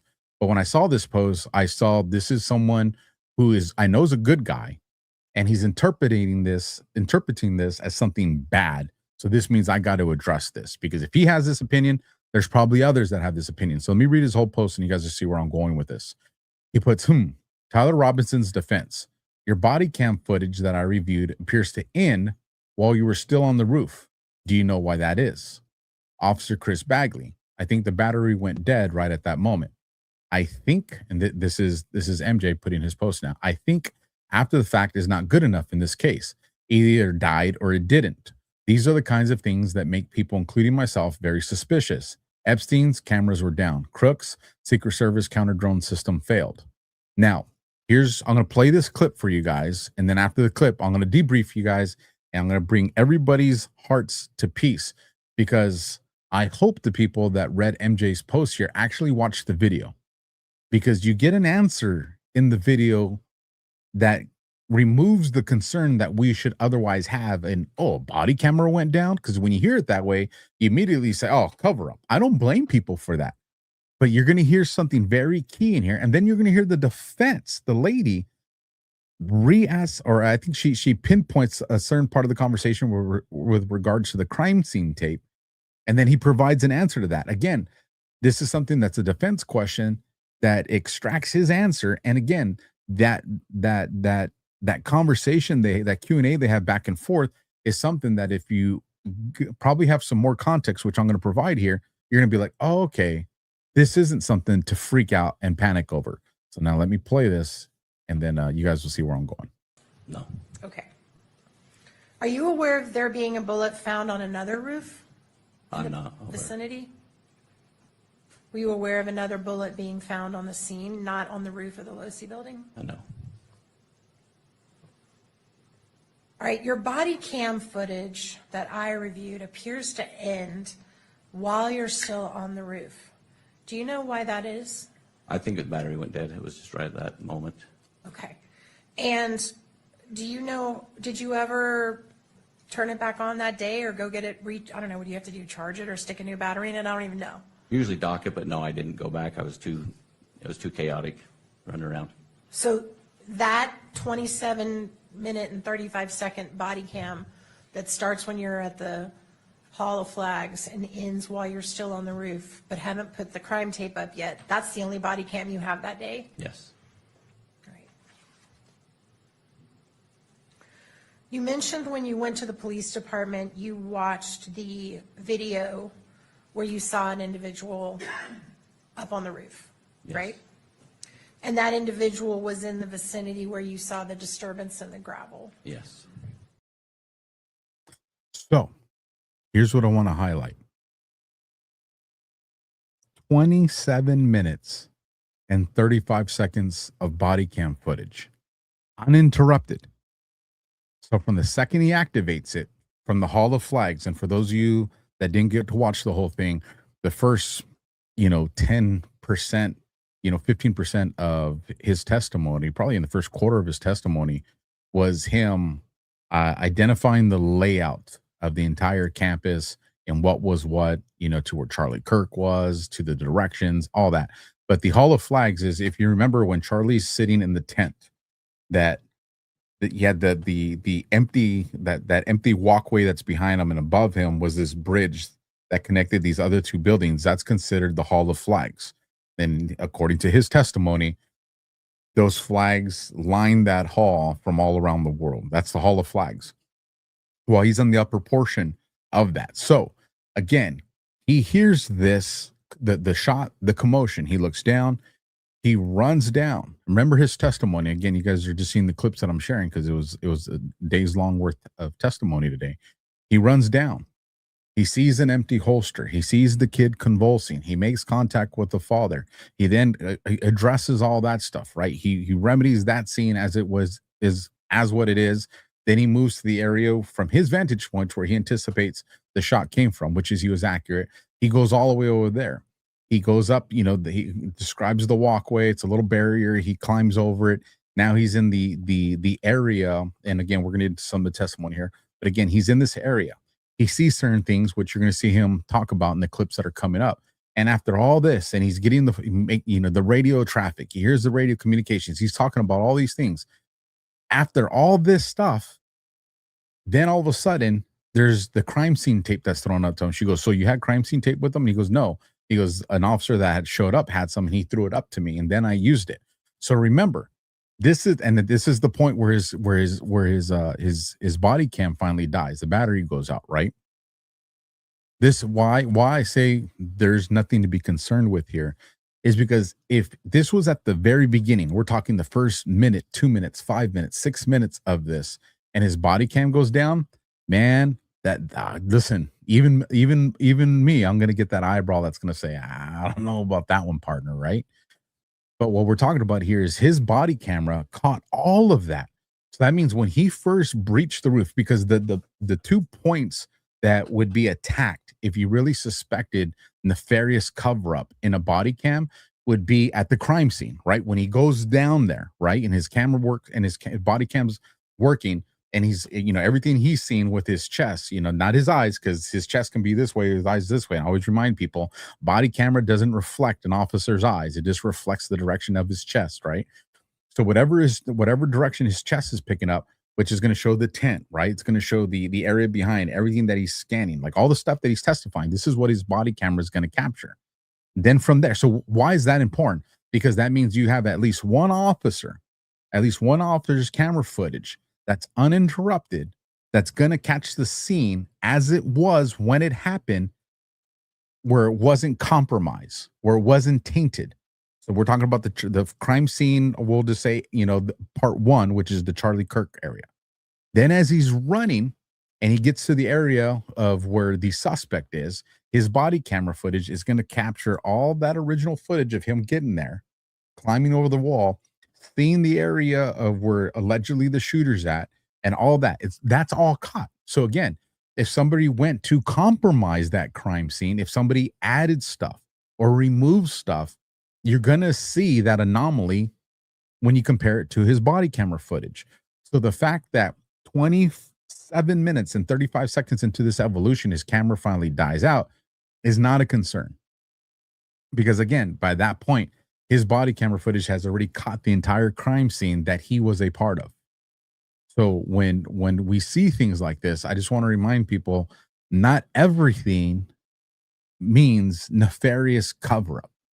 And we have to get out of that mindset of, well, oh, that means cover-up, because this is what the deep state, and again, I love MJ, and I know I can't say I know for a fact, but just me knowing MJ, I know that's not what his intentions are. I truly believe that he was just like, all right, this is no bueno. And this is why I wanted to make sure I really hammered this point, because if MJ feels this way, I'm sure there's other people that feel this way. And now you guys all have the information to go and make people feel, okay, this is not something that we need to hit the big red panic button over. This is a nothing burger. Again, now, body camera footage, because I know people are going to ask, well, what's their body life like? I'm back when I was there, you could get a good 6 to 8 hours of body camera footage. I would imagine they're more advanced now and probably can even get longer times out of them. But the other thing to understand too is he was also on an overtime assignment. So, did he have his camera on the charger? Obviously he didn't. Is it because he knew he was going to go to overtime? He just brought it with him and he thought it was going to be uneventful? Could be. And complacency creates these scenarios where guys like me have to use our experience to kind of put out the fire in a situation like this. So again, let's see, Constitution 1976 says, why do you love Erica Kirk? Dude, there's evil in her. Well, show me the evil. Why do you hate Erica Kirk? I'll give you a prime example. That weird stuff by showing Charlie Kirk's body in her video. Okay. Let's say she didn't. And let's just say nobody showed the video. Let me tell you what social media would have said then. Why were they hiding Charlie Kirk's body? It was a neck wound. You can't show his chest. You can't show his face. You can't show his hands. Let's go to this one. Here's what Candace Owens, and we'll get into this. Actually, I'll save it because we're going to get into this in the Candace Owens section. But what I would tell you, Constitution, is provide me evidence that she's evil. Not speculation, not opinion, not go watch this video. Articulate the argument with evidence of why she's evil. So let's get into the next video because I want to keep this focused on the trial. Toria Brooke puts out, now UVU Officer Bagley, this is the next guy, this is the guy that works with SBSI, describes Exhibit 5 in Charlie Kirk's assassination case evidence as depicting marks of 2 elbows, legs, and where someone laid a gun down on top of the low C building. So let me bring this up for you guys to see. That's there. It is. It is Yes. there. Do you recognize that exhibit? I do. And what is that? This is going to be a picture of the side profile of that last photo we looked at with some red or orange markers and a number 2 with also a tape that's there on top of the low C building. What was that tape that you said? There's a measuring tape, it looks like. Okay. Are you able to tell which direction the photographer was facing? Yes. And what direction is that? It's facing south. This is a nighttime photograph, correct? Yes. Do you know who took this picture? I do. And who took the picture? It was Melissa Richards. The same individual that you spoke about before? Yes. Did you ask her whether this is a fair and accurate depiction of what she observed that night? Yes. What did she say? She said it was. With respect to what you observed that day, apart from the evidence tag, the yellow tag, as well as the orange or red markers, is this a fair and accurate depiction of what you observed? Yes. What's different about what you observed as far as what's on the photograph, the previous exhibit, compared to this? You can see more of the length of an individual. So you can see that there's 2 elbows, 2 knee areas, plus also towards the far right of the photo is also a marker where like somebody laid a gun down. So again, describing the area that he sees that represents somebody that was in the prone position. kind of important. And we got one more. I was reading something I want to make sure I cover with you guys too. And then I'm going to provide you some stuff from my notes that we don't have video clips for, but it's important. This comes from John K. Amachakuwu Sr. I know I probably said that wrong. I apologize. Why does the defense not want the cameras in the courtroom? So again, you've heard from the anti-TPUSA, the anti-Erica Kirk crowd, the anti-Trump crowd, the anti-Alpha crowd, right? That this is slam dunk for the defense, right? The same crowd, well, we won't get into it because it's going to be squirrel. But again, the defense doesn't want cameras in the courtroom. So take a listen to this yourself. I have this for you right here. I can't think anything more than feeling absolute pain and sympathy for Erica Kirk. I mean, what she's going to feel sitting in that courtroom today, I think, is something none of us can even fathom. Sitting that close, those rooms are not very big. Sitting that close to the person who is charged with killing your husband is going to be an awful situation. And what I think really about the cameras in the courtroom is she's absolutely right. This should be transparent. And why does the defense not want the cameras in the courtroom? Because then they can control the narrative, and social media can control the narrative, and then the conspiracy theories can run wild. Let's put it out there for the world to see. Let's listen to what they're going to say, and then everybody can make the determination for themselves. Abso-freaking-lutely. So now let's shift into my notes. Let's see. We covered 27 minutes. Agent Hole. Let's see. The defense objected. So there's a witness, her name's Brenda Wright.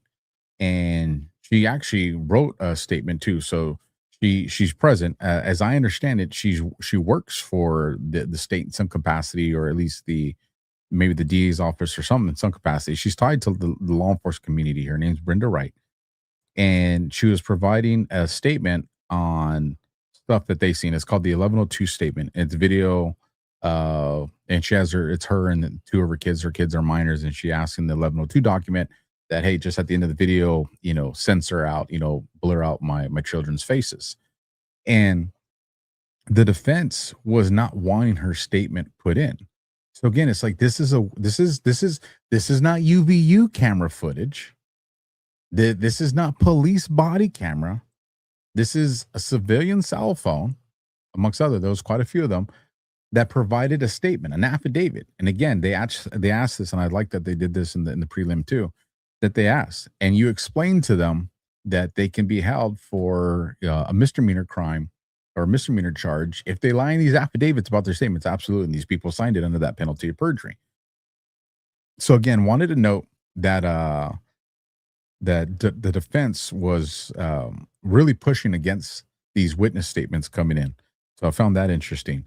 The other thing, let's get this one, because this one's super important. The autopsy. Cause of death, homicide by a gunshot wound to the neck. Not an explosive device, not an exploding microphone. Gunshot wound to the neck. That's the cause of death. That's the coroner report. The defense didn't argue it. Now, the defense argued the officer who they were having read that statement, because it was in the docket. She's like, well, we need to have the expert, the coroner needs to come in. They need to be the one that does this. And she's like, I want to, voir dire him if he's going to be the one to testify. The dude's not testifying as the guy that did the autopsy. He's literally talking about, I had a one-on-one. Here's the other thing that created a lot of confusion. I was listening to some of the X conversations. Is hearsay. Oh my God, they're allowing hearsay into the courtroom. It's a prelim. There's specific rules to preliminary hearing with officers that can have information from a report. Again, the threshold of what's allowed in a prelim is distinctly different than what's allowed in the actual trial. And there's a difference when it does come to the hearsay in a prelim. Again, you gotta establish the foundation. You gotta show that this person has that knowledge. And again, so the prosecution went in and said, gave him the door to open it up. And of course, the officer or the special agent on the autopsy said, actually had a conversation with the coroner who articulated this stuff to me and said that the report was true and accurate as the things that had unfolded and what they did during the autopsy. But again, cause of death, gunshot wound to the neck, not an explosive device. So let's put that conspiracy theory to bed. Let's see. Tyler Robinson wanted to turn. Oh, so again, they were asking about, the identifying of Tyler Robinson. And of course, they said we had a bunch of tips that came in, a bunch of people sending in videos. But the ultimate thing on Tyler Robinson was the fact that he called Washington County and wanted to turn himself in. So again, verified by the case agent in this circumstance. Clairecat says, nice, lonesome fugitive. I'll give you guys my talk, and that's why the MK Ultra ties perfectly into this conversation. I think we'll have a chance to get to that tonight. What else do we have? Oh, so this was interesting. I didn't realize it was 4 times. So Tyler Robinson, they have him, and this is UVU surveillance, right? So not any of the other cameras, but specifically to the university surveillance videos 4 times on the campus. So again, the Candace cult said and we're going to play these videos, there was no way that Tyler Robinson was ever on that campus, ever. And again, entered into evidence at the court, which the judge and the defense got to see, because some of the stuff that they didn't publish by, showing the news or showing the people, the defense got to see it. So Tyler Robinson got to see it. His attorney got to see it. They didn't object to it in the form of, hey, this is fake. They objected to the constitutional grounds of it being played. But never was their argument was that this was fake. But 4 times. So 2 times surveillance has them on before the shooting. The 3rd time is the shooting. And then the 4th time is after the shooting. It's in the evening. It's when he comes back to get his vehicle. So that part was interesting. I wanted to make that note of it. One of the wins this is the one that I said was a win for the defense. And again, if you want to call it a win, it's not, because this is going to be, they're going to actually redo this tomorrow morning. This is going to be the start of this.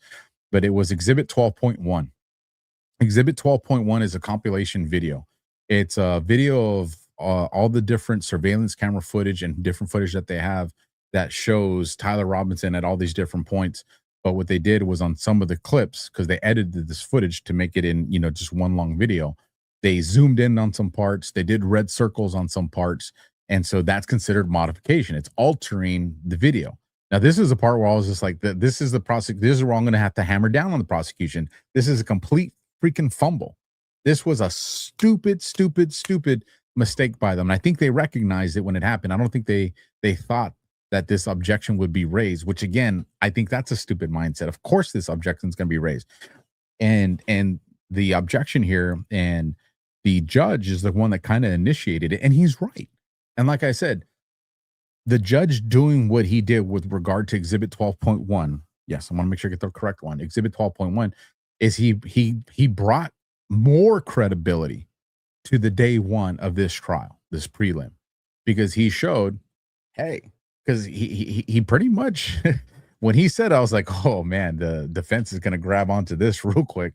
And pretty much the way this argument's going to go is he's going to reject it. He's going to say it's not admissible. So what he was saying is, he goes, do you have the raw footage of this so that there's a comparison? Like, what he goes, I don't think that anybody would nefariously do this, but again, we need to know, how much was it superimposed? How much, other people blurred out.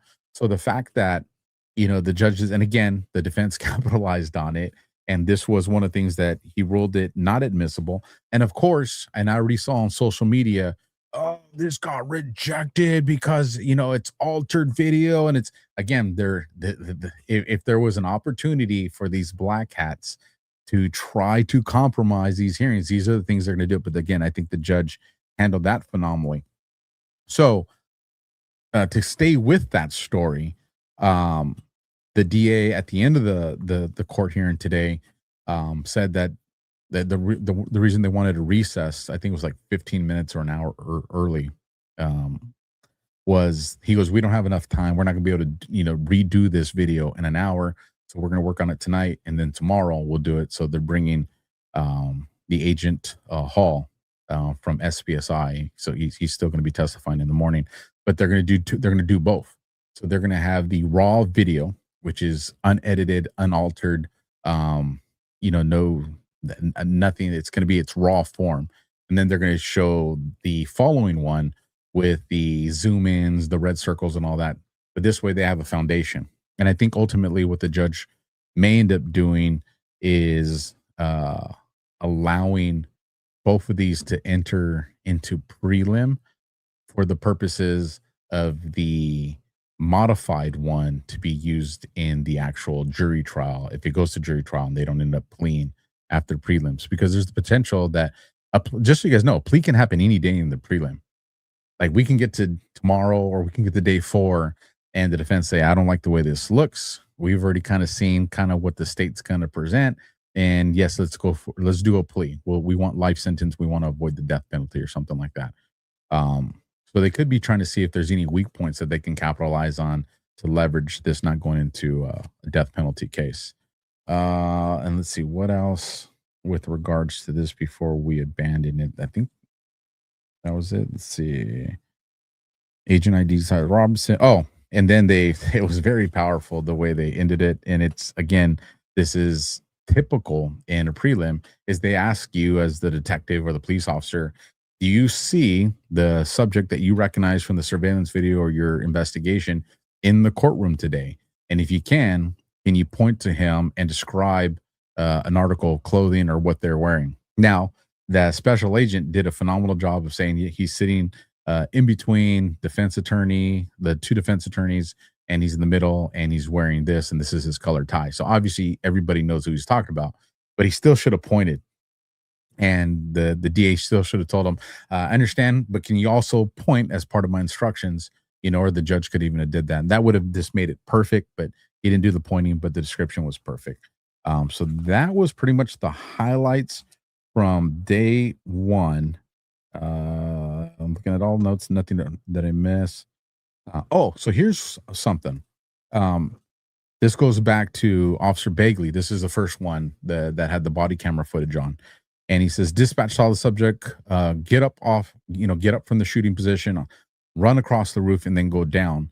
So they didn't get very detailed here, but if they saw him get up, I'm anticipating that this is kind of what my initial assessment was, is that the video that when they went back and reviewed it actually caught this guy taking the shot. And I think what we're going to end up seeing is, or hearing, depending I don't know if they'll show it or not, but I think that we're probably going to actually have surveillance video that shows Tyler Robinson popping up from the prone position and taking off running. That looks like a possibility. So that's the day 1 stuff. If you guys have questions tonight, specifically to this Charlie Kirk murder investigation, let me know in the comments. Tonight, while I'm doing my editing, I'll go through all the comments on all the different platforms, so that way I can address them through the week, or kind of, wait to, see what pops up tomorrow. If there's something you want clarification on today, let me know.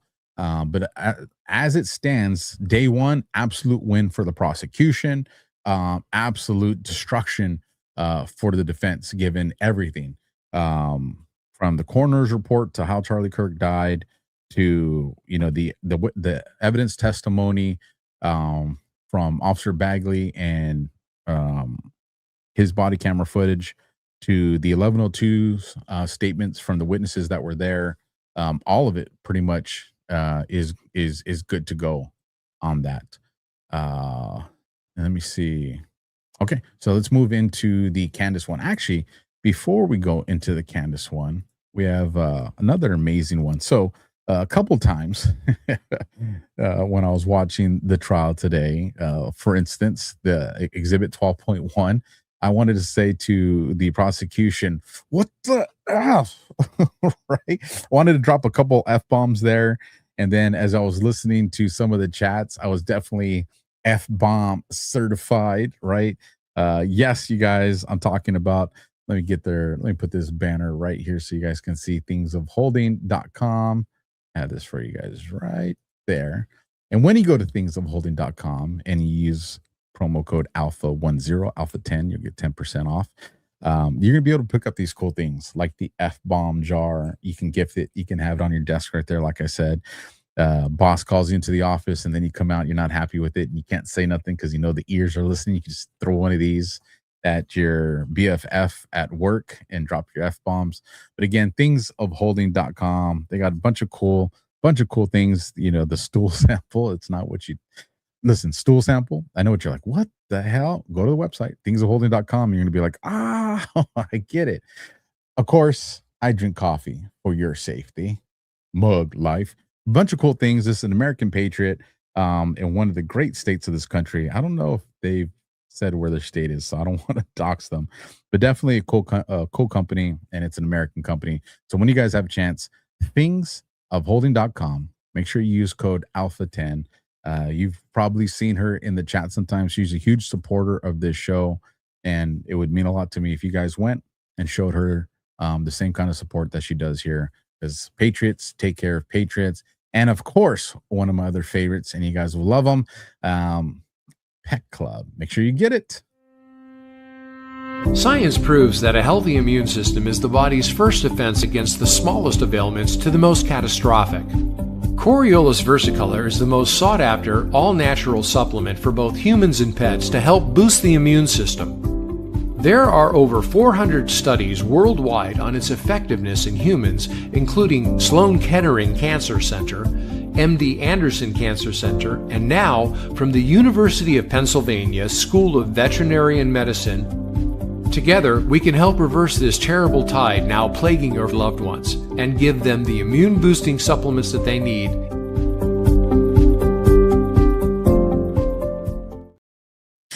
So one more thing too. Shout out to my moderators over there on YouTube. Shout out to my moderators here on Rumble. I'm going to let the audience know I support my moderators. These are people that I've given certain access and authorities to kind of help make my job a little easier so I can concentrate on the show and not have to worry about trolls so much. And I picked these people because these people show me, A, they support this show. 2, they got common sense, kind of a big thing. When feasible, they're going to give you guys a warning. If they know that I don't mind being challenged, they know that I don't mind the arguments going back and forth. I'm all about that. I have an issue of being disrespectful. You know, don't disrespect each other in the audience, and don't be a disruptor. If they sense that stuff, folks, they're going to give you a warning. And once they give you a warning, how many warnings they want to give you, that's completely up to them. I've told all my moderators, hey, once you give them a warning, you do what you got to do, and you'll have my support. They can argue and appeal later, but if you want to stick around, respect the moderators, folks. It's nice knowing I got some chiefs up in the chat, right? They got to drop the hammer, they'll drop the hammer. And again, these people have been around for a while on the platform, so they know you guys. So again, respect each other. If they give you a warning and tell you to stop being disrespectful, that means you cross the threshold. There's no bueno. So again, just want to make sure I put that out there so you guys think, oh, who are you to tell me anything? They're mod. They can sit ban. Then you lose out on the great info, right? Or if you want to troll, you'll lose the ability to troll. So let's shift gears now into Candace Owens' cult regarding Charlie Kirk. Megan Bosham puts, I've never watched the Sean Ryan show before, and now I definitely never will. Now, you guys saw, as I kind of walked you through the opening of day one, Indian Toast says, uh-oh, I better watch her, right? Hey, Indian, you're good. I love the way you trash talk. So Thomas says, I hit the down thumb. What? Hold on. I'm gonna ban someone. I'm just kidding. If you think the show deserves a down thumb, I gotta respect that, right? Hopefully you'll change your mind before the show's over and you'll flip that like Julius Caesar, right? But Candace Owens comes out. You saw the emotional impact of what it feels like to be Erica or his parents or his sister. I mean, this is rough. And this is the snake, man. I mean, I don't know how else to explain it, but just listen for yourself. This was the day of Charlie's actual funeral. not the WWE memorial event, but the actual funeral, which was the night before. And they panicked that I had seen the footage, and somebody at the FBI called Turning Point and asked explicitly to Justin Strife whether or not I had recorded it. At that point, Justin Strife, who is the COO of Turning Point USA, messaged my husband, called my husband, and wanted to know whether or not I had recorded it. And my husband has no idea what he's talking about. He's like, he runs the business. He's like, I don't know what you're talking about. He then comes out to me. And he's like, Justin Strife keeps asking if you recorded this footage. What's he talking about? And instantly in my mind, I said, that's a really weird question. Why does it matter? Why does it matter if I recorded the footage? And I said, don't answer him. I'll deal with it. And then what happened, this is all happening on the day of Charlie's actual funeral. No one should be caring about back footage, anything. Why is the FBI calling? What then happened was Erica peeled off from Charlie's actual funeral, his wife, and she called the surgeon with Andrew Colvett on the phone, a 3-way call. And the story that Andrew would then write, because then he tweeted on the day of Charlie's funeral and said, people want to know why there was, no blood. And then the surgeon says that it was a miracle. And you remember this ridiculous tweet, Charlie ate really healthy, and normally it would have taken down a moose, but he really was the man of steel. And this is like a modern day Christian miracle. I mean, total slop for the masses. And everyone then went, what the F? It didn't go through. Like, you're confirming this didn't go through. Something's wrong here. Again, lack of understanding. This is the part where Ian Carroll's looked foolish. Candace Owens has looked foolish. And a lot of people just not understanding ballistics. MLK, no exit wound. 30-06. There's plenty of shootings, murders, and assassinations. There's a lot that goes into ballistics, folks. And again, I still have my theory on what happened, and I'm waiting to see when this autopsy report gets released to see if he had a T-shirt that had a front carrier in it, because that's still what I'm holding to until they tell us otherwise. But nonetheless, there is plenty to support that, and it is what it is. But again, the fact, I mean, she's got a dark soul. And this is going to get worse before it gets better, folks. Andrew Colvett puts, quite literally, all of this is BS. Let's address one claim at a time. Netanyahu did not offer TPUSA millions. It literally just an internet rumor popularized by crank Max Blumenthal. Even if Netanyahu had offered, Charlie would not and could not have accepted, because TPUSA cannot accept foreign money. Even if Netanyahu had done so, which again, he did not, and Charlie Kirk could accept, he could not, and had Charlie Kirk asked my opinion, he did not, I would have told him to turn it down. I did not lose millions when Charlie Kirk turned down said money that was never offered and he couldn't accept, because on top of everything, I don't make any money off donations. I have exactly zero to do with fundraising. In fact, it was my one stipulation I made to Charlie years ago when we started working together. Nothing against it, it's just not my thing. I never told Candace any of this because it didn't happen. I never told any family members any of this either, because again, it never happened. If Israel offered us money, prove it. Show the proof. You won't be able to, because it's a lie, and it always has been. This is a very long segment. This is the longest segment of the show. But again, there's just a lot here for you guys to just kind of see it and digest it yourself. You're gonna have to really, there's nails on a chalkboard on this one. It's about 8 minutes, but we're gonna all suffer through this one because it needs to be heard. But he said to me on the phone, it was supposed to be you, verbatim. Are you serious? But I thought that was just, he was crying, I was crying. I thought he just legitimately said it was supposed to be you. It was supposed to be you. Given everything that happened in the lead up to that, I think Charlie knew something. Biggest question that has not been answered in all of this, what happened at the Hamptons when Bibi Netanyahu called. Bibi offered to take Turning Point USA to the next level. In exchange for what? What scares me more is considering the world that our children will inherit if we stay quiet. Do you think he was killed because he was going against Israel? towards the end. 1,000%. Why him? 1,000%. Lots. You go against Israel. Why not you? Well, Why are you still here? I think if Andrew Colbert is to be believed, he told me it was supposed to be me, which was an interesting thing to say. What? Andrew Colbert said to me a few days after the assassination, and at the moment I just took it as poorly expressed grief, because I didn't find Andrew to be suspicious because I just didn't, my mind wasn't there. But he said to me on the phone, it was supposed to be you, verbatim. Are you serious? But I thought that was just, he was crying, I was crying. I thought He he just legitimately said, said it was supposed to be you. It was supposed to be you. So I have questions about that now. Given everything that happened in the lead up to that, I think Charlie knew something. I think the biggest question that has not been answered in all of this is what happened at the Hamptons when Bibi Netanyahu called. I don't know about this.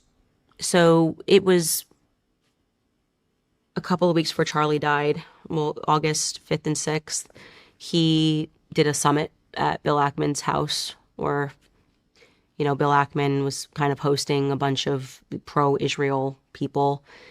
And Charlie was pressed on his changing views. And he was pressed by Seth Dillon. Voices were raised. And he wanted to know why he's not, why you can't criticize Bibi Netanyahu and not be called anti-Semitic. There was a smaller dinner that took place, and Bill Ackman, Erica was present, and Bibi Netanyahu called. Now, what I was told directly from Andrew Colbert, which Erica didn't know that my source was Andrew Colbert on this. She was surprised in person when I told her this, was that Bibi offered to take Turning Point USA to the next level. And Charlie said no. In exchange for what? Also, how does an organization that's pulling in $150 million a year, what is the next level? It's a lot of money, $100 million a year. In exchange for what? Do you think in exchange for him pledging to preach free markets and capitalism? So at the moment that you refuse an offer from a man that deranged, that psychopathic, that bloodthirsty, that much power. You know something. He obviously has it's in exchange an for something. Enormous amount of influence over the current administration. Correct. I mean, enormous amount of influence. It's pretty fucking obvious. I think everybody's seeing it. In exchange for what? I'll take your company to the next level. Cool. What in exchange for what? I think it's a $1 trillion question. And Erica, when I asked her about that, and she admitted the Bibi Netanyahu call happened, that she was there, and she said, oh, he was just calling because Charlie had written him a letter in May. And it's just so stupid. So stupid. Oh, he's not busy. He just was calling to say, hey, toodles. Yeah. Just wanted to know how you're doing. I saw your letter. Thanks for it. And he was just, I said, that's it. Okay. So I'm supposed to believe Andrew lied about that he offered to take it to the next level. And she was coming to say, no, that didn't happen. He just wanted to just check in with Charlie. That's not true. She's lying. And I know she's lying because then somebody in Andrew Colbert's family orbit reached out to me and said that definitively happened because Andrew said that when Charlie said no, he lost millions. Andrew Colbert lost millions when Charlie said no. Now you wonder, how does a PR guy lose millions? He's a spokesperson for Turning Point USA. And then I had to remind myself that he owns a piece of the Charlie Kirk show. Right, so I don't know if it was going to be via the Charlie Kirk show, which was at that moment with Salem. Salem has recently filed, under FARA. They're working with that Faith by Works and the whole thing, and Salem is a part of that filing. So they are effectively foreign agents. I don't know how that money was going to come in. That's another question, that if we had any real journalists, they would be exploring that. But Yeah, Bibi Netanyahu calling, and Charlie not just refusing it, but he had anger towards Bibi. He did. And how do you know? Because Bibi Netanyahu that month did a ton of shows. Very strange, by the way, that a prime minister of Israel was suddenly hitting the orbit, doing PR. He did a ton of shows. I mean, Patrick Bet-David's show, Brandon Tatum's show, and he hadn't before that done any sort of podcasting since he was like hawking his book, like years ago. He didn't do Charlie Kirk's show because Charlie didn't want to have him on. Again, something told to me as a fact by Andrew Colbert. Charlie refused to have Bibi Netanyahu on a show. So if you want to know how Charlie was feeling about Israel and Bibi Netanyahu, there's your answer. How people couldn't see the Israel threat in this doesn't make any sense to me. I can't believe he said it was supposed to be you. He did. Does that scare you? I mean, you seem fearless. We're all here for a blip, and I think it's not about not having any fears. It's about what scares me more, right? What scares me more is considering the world that our children will inherit if we stay quiet. Because we feel it right now. We feel the squeeze. We feel the evil. We feel the cloud. It's there. And you have a bunch of people who, whether it's for money or for fear, are allowing it to happen. And there are so many historical lessons about what can happen to a country when good men do nothing. And so what scares me is thinking about what's going to be like in America when my children are my age. Because I was too scared to say something when Charlie Kirk was publicly assassinated and the most powerful people in the country colluded to lie about it. If Charlie Kirk was not safe in the United States of America, nobody is. Nobody is. No matter where you're watching the Sean Ryan Show from, if you get anything out of this at all, anything, please like, comment, and subscribe. And most importantly, share this everywhere you possibly can. And so again, it's his clip, so I will make sure people see it so he gets the due credit that's there. I said I would do Rumble rants towards the end of the show, but this is this fits in perfect to this conversation on something I want to talk about. So let me throw this up on the screen so you guys can all see it. All right, I think it should populate. Yeah, there it is. Make sure I can see it too. Give it 1 second while I adjust this. The Boom Diggity dropping $100 right away. You bought me. You own me. Just kidding, kind of. Boom Diggity says, thanks for your breakdown, Alpha. I trust Candace Owens and Sean Ryan zero. The thing that makes me think strange things with the horrible killing of Charlie Kirk is the over-the-top fundraising TPU did right after the event.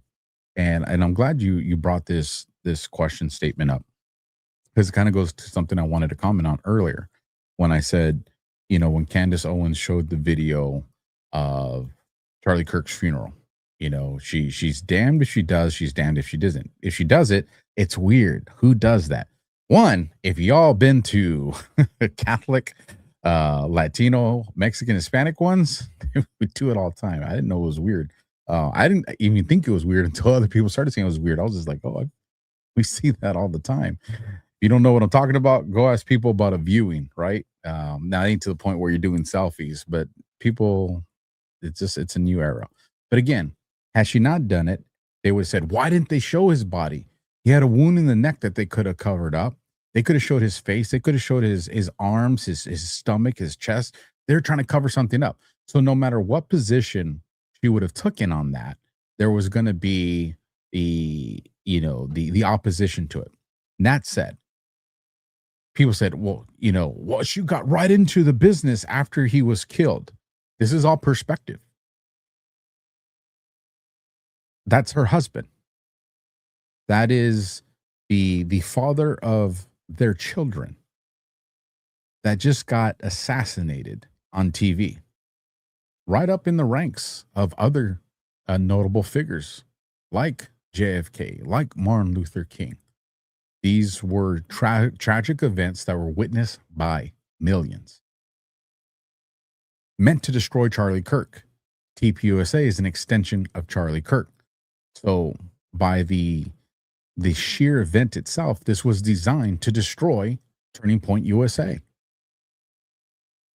So if let's say she never goes to TPUSA, and let's just say she turns down becoming the CEO. Let's go down that alternate reality. And all of a sudden TPUSA starts to collapse and the funding starts to bottom out. You want to know what Candace Owens and others would say? That was her husband. How could she just let his legacy die? How could she just let TPUSA fall to the ground and collapse? You know what? She was a part of it. This was her trying to destroy TPUSA. That's exactly what that alternate reality looks like. In this situation, her husband's killed. The entity that is the living representation of him to a point is now in the balance. So she says, I was given the reins and I'm not going to let them destroy what my husband created. It's Joan of Arc type shit, right? But people don't want to see it that way because they just want to tie it to propaganda. So it's the understanding that no matter what decision Erica Kirk would have made, it was always going to get weaponized against her. And so this goes all the way back to September when this happened. I told people in the days that followed, you do what any detective does. Who benefits from this? And if you look at if Charlie Kirk, who was the voice to the largest and arguably most important demographic to the future of the United States, then all of a sudden you're like, well, what do you mean, Alpha? Let's face it, folks. Boomers, age-wise, kind of getting out the door unless we get an advancement in technology. Gen Xers, we're right behind them, right? We've got 2 to 3 decades tops, right? And then we're out the door. The future of America is going to come into the millennials, the Gen Alphas. This is where that's going to be. But again, the people that are going to be the future politicians, the future CEOs, the people calling the shots are in that demographic, that age group that was Charlie Kirk's. So he had the biggest influence on the most important demographic in America. This is something that can be weaponized. So if you remove Charlie Kirk, who are the other people that also appeal to that demographic? As far as big names that are out there, Candace Owens, Ben Shapiro, Benny Johnson. You start to look at those people, right? And so someone says, like Claire Cat says, I'm a boomer and definitely feel like I'm on the way out the door. No, you guys are not. You guys get what I'm saying. There's no way for me to explain that without offending some people. And again, 500-year leap of technology in 20 years, we're all going to live to be 200, and that would change anyways. But you get the point that I'm trying to make. Is the understanding is who would have benefited from that. And so that's the way to look. But I just want to invite people that when you come out and you say Erica Kirk is evil, and I'm not taking a shot at my audience member, you happen to bring it up. I always ask people, what? Show me the evidence. And people watch this video. I said, no, don't send me a video link. Tell me what the evidence is. If you're saying that she's evil, don't say, well, because she showed his hand at the funeral. Okay, I can show you thousands of examples like that, right? A lot of people, and thank you for that donation, Boom Diggity, but I'm going to pull it off the screen now. A lot of people are echoing positions, and this goes beyond just the Charlie Kirk and Erica Kirk and all this. This goes into Coup. This goes into a bunch of things. A bunch of people echo sentiments that when you challenge them to articulate why they feel that way, they can't. And at the end of the day, if you can't articulate why you have this position, then all you're doing is echoing someone else's thoughts. So you've given the power of influence from mainstream media to some Joe Schmo on social media. right? And so again, just think about that. And then since I'm here and we're on Rumble, Renegade had dropped a dollar Rumble rant earlier and says, my close friend's Blaine was T-boned. Oh my gosh, this is heartbreaking. My close friend Blaine was T-boned and killed yesterday evening. Some kid blew a stop sign. Blaine was pronounced dead at the hospital. He took a straight door shot. Send prayers for his family. Man, my close friend Blaine. So let me write his name down. I'll include Blaine in my prayer tonight when we close the show. Let me write this down. I'm sorry about that, Redneck Renegade. Very, very, very sorry about that. And I do hope his family and you are able to find peace somehow. It's gonna be hard with the loss. I've been there. Let's bring it back to the show. And again, the super chats and other Rumble rants and Rumble subscriptions, all that I'll read at the end. Is just it was a question that definitely fit the dialogue we're having right now. So let's get into this conversation now. July 4th, Candace Owens puts out, Andrew is lying through his teeth. Talking about Andrew Colvett. I would take a lie detector test on this. He told me explicitly that BB offered to take Turning Point to the next level, and Charlie said no. This was in course of the same conversation where he told me that Charlie Kirk declined to have BB. So then she quotes this and she puts, I should add a caveat. I was never told it was millions or billions or any specific amount, just an offer to take it to the next level. I was then told from a family friend of Andrew's that, and this is the part she explains on Sean Ryan's show, not that the TPUSA 501c3 structure, given the subsequent Salem Media FARA filings, this is what I assume is most likely. Let me highlight this word right here. Assume. Assuming is not evidence. I do assessments and analysis all the time. It's not evidence. The specific $150 million amount did not come from Andrew. There's no question an offer came in, though. So then let's take this back to here now. So then Andrew comes back and says, again, this is Candace admitting she has zero proof. I asked for proof and she screams, I'll take a lie detector, guys. I promise. She's adding caveats, hedging, and changing her story. But it's important to point out that what she just did here, the psychology behind it is wild. She gets called out for a bold-faced lie, a central lie to her entire narrative, then immediately retreats back to two true things that are insignificant, an attempt to conquer the truth into the original key lie.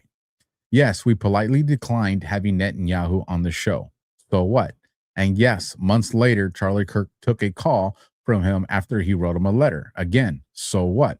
Neither are extraordinary, and neither explain her next to ridiculous leap that Netanyahu offered to take TPUSA to the next level, and that I lost out on either millions or billions when Charlie Kirk declined. All complete idiocracy. Originally, I was supposed to be her source for this fairy tale, but I deny it. So all she has left is a friend of the family, someone in the general familial orbit. LOL, I thought that was kind of funny too. Originally, it was about taking TPUSA to the next level, but now apparently TPUSA wasn't really going to get any of that money, only the Charlie Kirk show. She can't admit to her audience that she's just wrong about this because it's core, foundational myth fueling her daily YouTube soap opera where she's the one actually making millions of dollars. She has no proof and she knows it. She'll probably fall for an internet rumor from a whack job Max Blumenthal, and now she's failing to save face, enjoy the show. And I believe this takes us to this one right here, where Candace says, I literally did not change one thing about my story, dumbass. I never once said it was $150 million because you never told me that. Go back and watch every single episode. I have never, ever changed this because I know what you said. So then Andrew comes back and he says, No, Candace, you don't get off that easy. You're the one making the explosive claim Israel made an offer to Charlie, TPUSA, or the Charlie Kirk show, LOL, to take Turning Point to the next level. So where's your proof? It's a simple question. And no thanks on watching every episode. Your central claim is literally in this thread. There's no question an offer came in, though. Again, he's quoting her. That was slick. But there actually was no offer, was there? It's complete fiction, an internet rumor you recklessly repeat with maximum confidence, because if you say it with your chest, the internet will believe you. So then that takes us to this part. Bren jumps in. Candace Owens is panicking right now. Tyler's preliminary hearing is next week, which started today. And when the evidence is televised, she'll go into hiding. Ouch. These are the things that she does not want her audience to hear. DNA on the weapon, DNA on the screwdriver, DNA on the roof ledge where he jumped off, matching shoe imprints. His parents identified him on TV during the manhunt. His parents said that he confessed to them. He left a handwritten letter confessing to his boyfriend. The weapon was identified by his parents and grandfather as being his grandfather's rifle. There is footage of him on campus. Therefore, in order for someone to say that Tyler was a patsy, they would have to prove that all this evidence was falsified. They would also need to prove how all of these people and agencies below colluded to pull off this cover-up.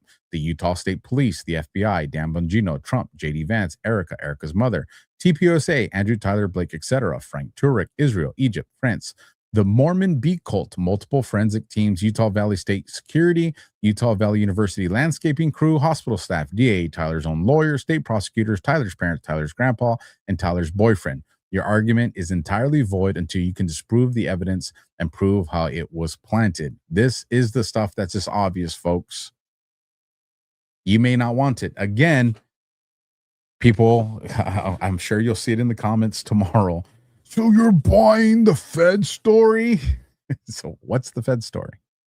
Right? It's quite simple. Let's keep going.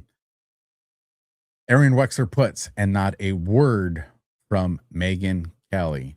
Regarding Eves, Miles Strong's puts, Candace Owens claims that Charlie Kirk never got his wish of finding romantic love with the wood. This one's sad, but we're going to play it. I think, I sat down with her for 4 hours. I was reticent to explore any conspiracies about her. I was slow to do it because, first and foremost, she's the mother of Charlie's kids. That's first and foremost.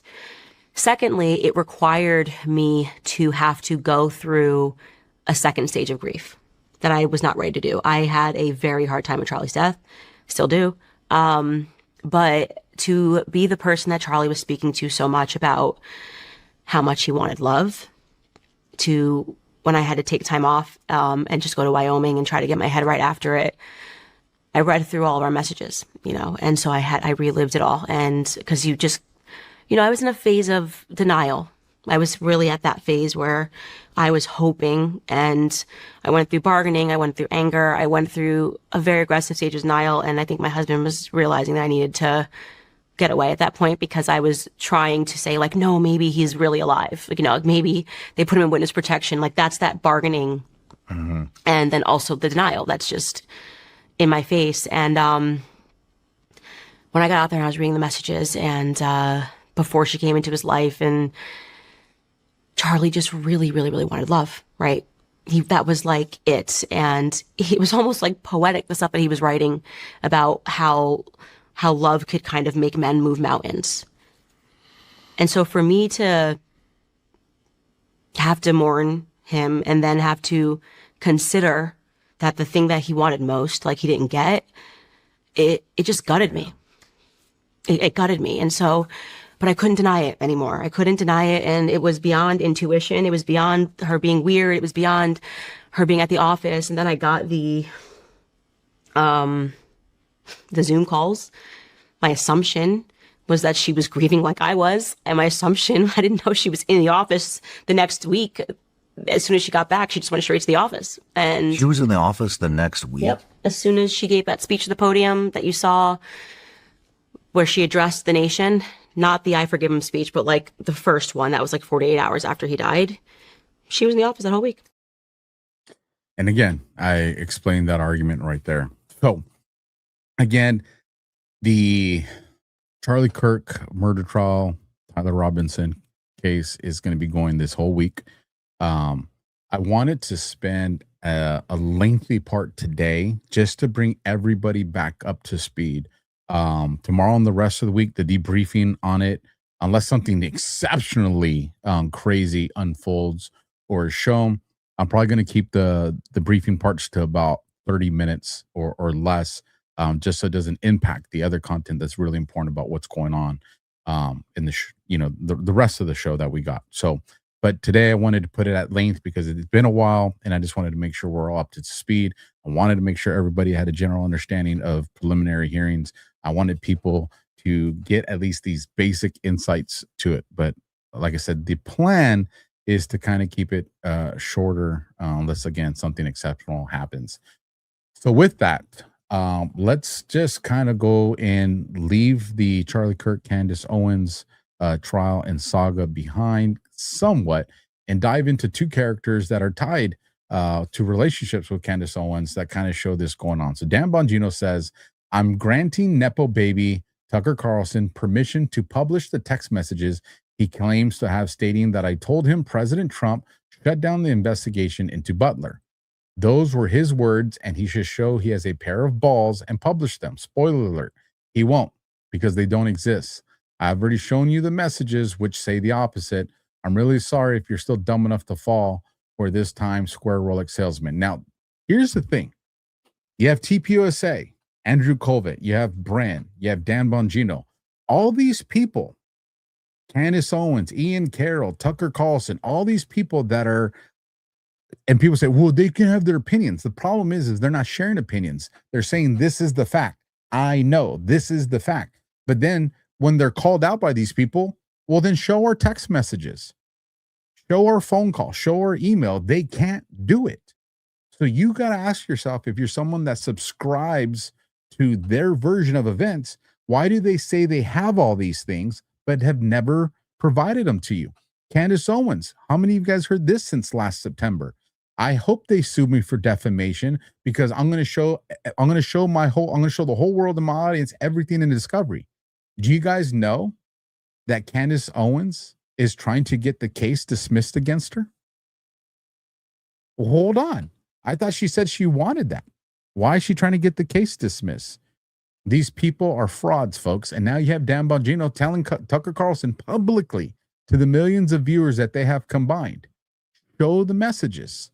Take a listen to this clip by Bongino.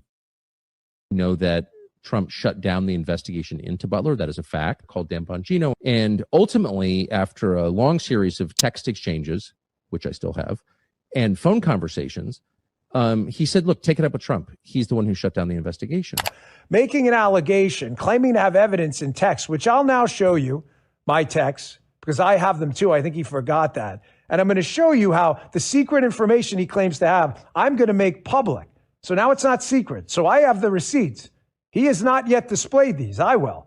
Because I'll show you how what he's telling you in this clip, that there's some investigation into Butler that's been shut down. I'm going to bring the receipts to show you all of this is fake. Tucker fans or anyone else. Do you see anything in this text he claims to have that says the president shut down the investigation? He's just making this up. So I say this, and he releases like 4 out of, I don't know, 3 dozen text messages from me to prove that's not true. Well, it is true. And I'm not going to respond by releasing all the text messages because I don't want to release private text messages. I could, but I don't want to go there. I don't like this whole world where like we text each other and then we post screenshots. Like I don't want to participate in that. He's just making this up. So Tucker's saying, trust me, bro. So for all the people that talk all this shit, oh, trust me, bro. Tucker Carlson's literally saying, trust me, bro. Bongino's coming out saying, I give you permission. I give you permission to show our conversation. Tucker's not who you guys think it is. He's playing a role, Alpha. You don't play roles that have an outcome that's unpredictable and chaos when you're the good guys.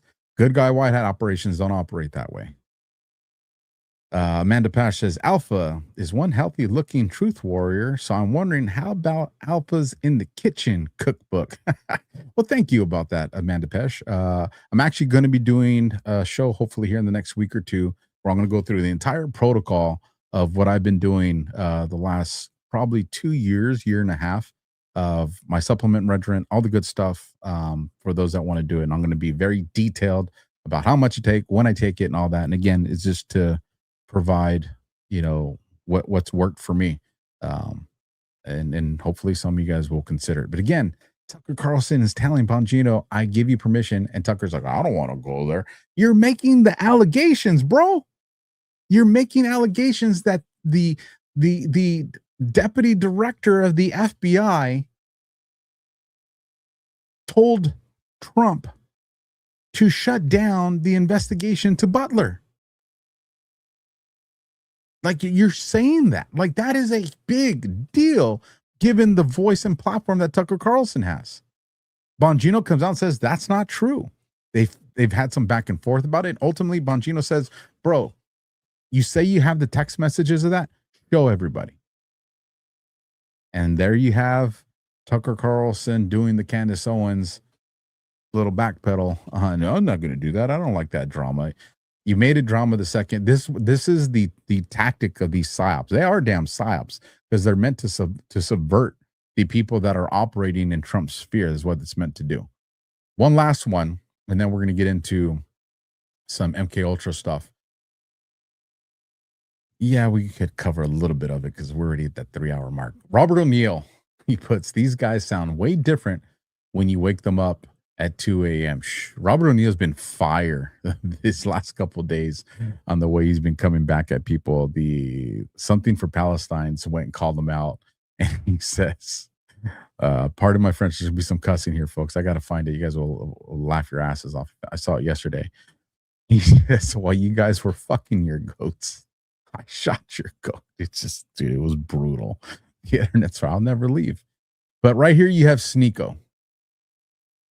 And again, someone Tucker's had on, someone I think Candace might have had on. I'm not positive about that. But nonetheless, the whole sphere, this is that whole same circle of influencers. Guys that I've told you are completely against America. And now here's 21 seconds of you getting to hear it for yourself. This is the Islamic Republic of New Yorkistan. Islam will be in every household. Inshallah, the whole world is Muslim. Welcome to Mamdani's New York. You see this city? You see how it looks? Inshallah, your city looks just like this too. Again, this is the catastrophic error that our community makes when we say everything is fake and gay. There's a lot of shit that's fake and gay, but not everything. And it becomes a handicap and a crutch when we don't want to deal with the evil that's in front of us, because I think some people use fake and gay as a band-aid because they're terrified and they don't know how to fix it. Is Sneeko an operative? I would argue, my opinion, yeah. Is he someone that is part of a larger group of people trying to push propaganda and the narrative? My opinion, I would say yeah. Does that mean that the effect that it has doesn't create real outcomes? Absolutely not.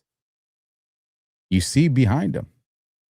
For those that, and I have friends that live in New York, there's some bad shit that you guys see going on there. What do you call it? New Yorkistan. That's their mentality. Again, a lot of people want to just focus on Israel. Do I have an issue with AIPAC and our government? 100%. Do I have an issue with the influence that the intelligence apparatus and the Israeli government has on American government? Absolutely. Does that mean I'm going to pretend that there's not a real Muslim extremist ideology that is taking off like a forest fire in the United States? Hell no, it's true. It is happening. For those of you that live in Texas, you've seen it. For those that you live in Michigan and Minnesota, you've seen it. For those of you that are in New York with Mondami, you're seeing it. You're seeing it. Go look. Go to the devil's Google and research how many mosques are in your state. Ruffle Share says, hey, Alpha, with love from the Netherlands. Hell yeah, the Netherlands in the house? What time is it over there right now? Because we're live. So I want to know, was it morning time for you guys? Freaking Netherlands. Man, you guys have such a beautiful country. One of these days, folks, one of these days, this podcast is going to bring me in. Going to bring in some dough, and I'm going to be able to travel, go to places like the Netherlands. But shout out to the Netherlands, man. The freaking Netherlands. That is so cool. 8 o'clock. Oh, man, that's so cool. 8 in the morning. Breakfast and eggs, right? I don't know if you guys have seen some of the video clips from soccer fans around the world that are coming over to the United States, and they're having our steaks and French fries with real ketchup and stuff. And they're like, now we know why you guys in the United States got some plump bellies, because you guys eat some tasty food over here. Not to get sidetracked, but again, this is the world that orbits around these people that are attacking TPUSA and MAGA and America First. It's the same group of people. And what is the issue with those group of people? Let's take this kind of been a heavy podcast tonight. I get it. But I want to remind you guys, if you haven't done so, we got, we have a huge audience watching right now on the platform. Almost 6,000 people watching over there. Hold on. Hold on. I don't want to say that. Surprise myself, but if those numbers are accurate, kind of damn. So we got, yes, those numbers are accurate. We got nearly 6,000 people watching between the X channels and Substack and YouTube. So if you guys haven't done so already, thank you. But hit that heart, hit that thumb, leave a comment, and share. And then over there on Rumble, we have a little over 2,000 people watching live tonight. So everybody that's chose to give me your attention and time tonight, I just want to say thank you, and I appreciate you guys. So here's something that's going to make you feel a little bit better. Dr. Trump. Enjoy, folks. Have you or someone you know been diagnosed with TDS? The symptoms can be relentless. Fortunately, I'm Dr. Trump, and I have a treatment plan. Let's hear what some of my patients have to say. I have been suffering for over a decade, and after listening to Dr. Trump, I can see some results. Man, I've been suffering for years. I really didn't believe that was help out there. That was when I came across this video on TV. I really thought I was a lost cause. This was gonna affect me for the rest of my life. But after using the treatment plan, I can see a difference. I really wasn't sure I could help some of these people. They were so far gone, I wasn't really sure. I had no idea how much this was affecting my life. My work is slowed down. I'm hardly recognizable anymore. I just needed help. I couldn't eat. I couldn't sleep. Constantly angry. I made everyone miserable around me. I feel like I've aged 20 years in the last 2 years. I've been so concerned. I was really starting to worry about my future. The treatment is simple. Turn off fake news. Say your prayers, and if you ever feel anxious, just have a Diet Coke like me, and you're going to see a remarkable difference in your life. Don't be drinking Diet Coke, folks. It's not good for you.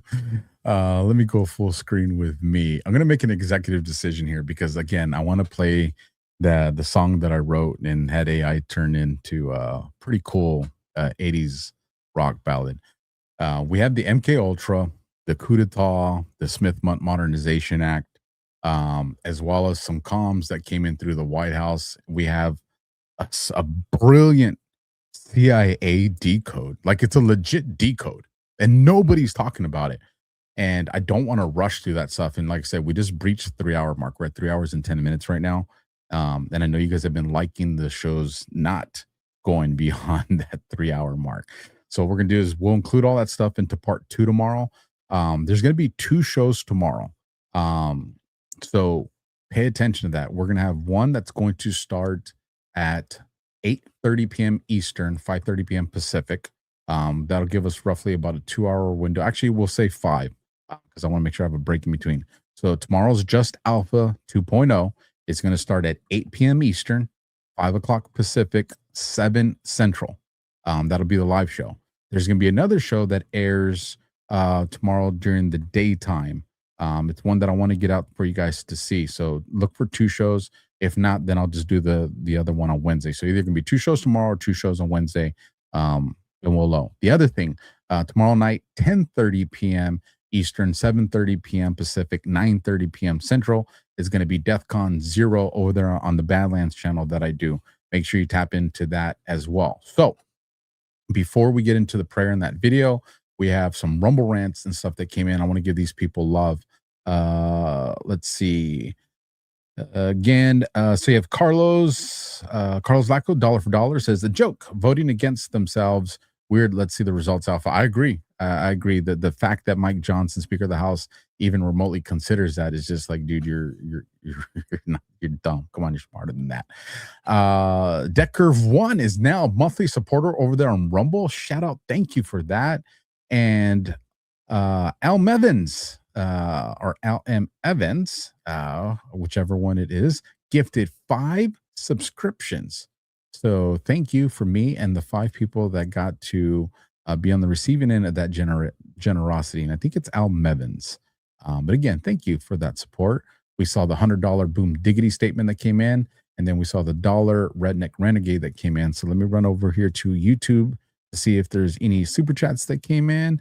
And yes, there was another one that came in. Granola Grin, $2, taking this chat to the next level.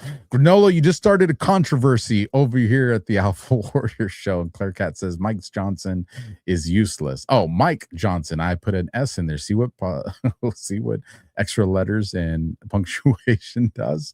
There you are. So, folks, again, if you haven't done so, smash the heart, hit the thumb, leave a comment. You're going to definitely enjoy tomorrow's show. And I hope you guys respect the fact that I don't want to run through content just to run through it, that I feel that it's very important.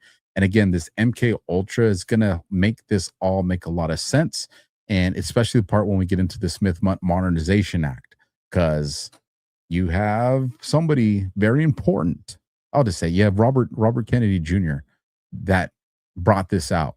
And one of the things that I told you guys over the last few years is when you finally start to hear people of notoriety talk about it, that means we're that much closer to them getting rid of it. And I absolutely believe that Trump is going to have Congress get rid of the Smith-Mundt Modernization Act before his presidency is over. But again, psyops, they're utilizing it. The Meerkat dropping $5 Rumble rant there towards the end. Great to see you at Deadwood. Sharky, keep up the great work. I wish I had it, but I already put it inside the special box where I put all your guys'. So when you guys send me letters and postcards and all that, I have this very cool box that I put it in. I have stuff on top of it right now. I'd get to it and I'd show you the Sharky one. These great people want to make fun of me for. But with that, folks, I'm going to say a prayer now, and then I'm going to play that rock ballad that I wrote and I had AI turn into a song. I think you guys will like it. I hope you guys will like it. And again, I'll share it at the end of tomorrow's song. I'm going to try to get it out there as much as possible for people that like it. I think the lyrics will move you guys, and I hope they do. But for now, let's say a prayer. And Blaine, we want to include in our prayers. Father, thank you for another day of life for me and my audience. Thank you for taking care of us. Father, as we learned tonight, there's people that have experienced some very hard days. I want to say a special prayer for Blaine and his family. Father, bring healing to his family. Find a way to bring peace in their hearts as they suffer through this loss. Father, there's other people, including my little cousin, who've lost people that they love. There's nothing aside from you, Father, that can fill that void. And in this time, they don't want anything to fill that void. So, Father, I just ask that you overwhelm them with love from everyone, including strangers. Father, as we continue to move closer towards saving this nation and saving humanity, things are going to get harder for us. Continue to protect our minds. Put the truth in front of us and expose the truth and the lies that's put in front of us. Father, I ask that you continue to guide me, to help me keep my ego and my own motives out of this podcast. Father, I ask that you continue to put the right people in my path and expose the bad ones to me. Father, I ask that you also watch over my family and that you take care of them for the time that they give to me to do your work.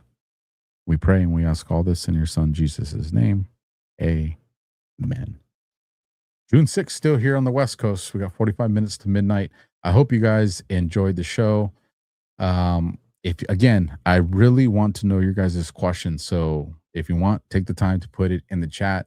I don't see any super chats that came in. at the very end. So, folks, let me make sure it's queued up. And it is. I hope you enjoy this song. I'll see you guys tomorrow. Good night. God bless. And Semper Fi.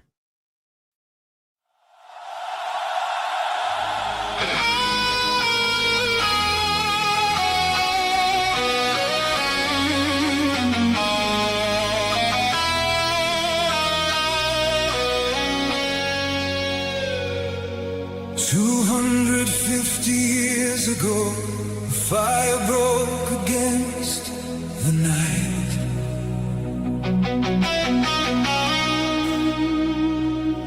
No crown could own the human soul. No king could take a God-given right. From 13 stars against the dark, from blood and smoke and trembling hands, they signed their names beneath the dream and dared the world to understand.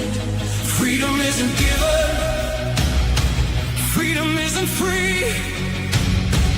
Every generation has to choose what tomorrow's gonna be.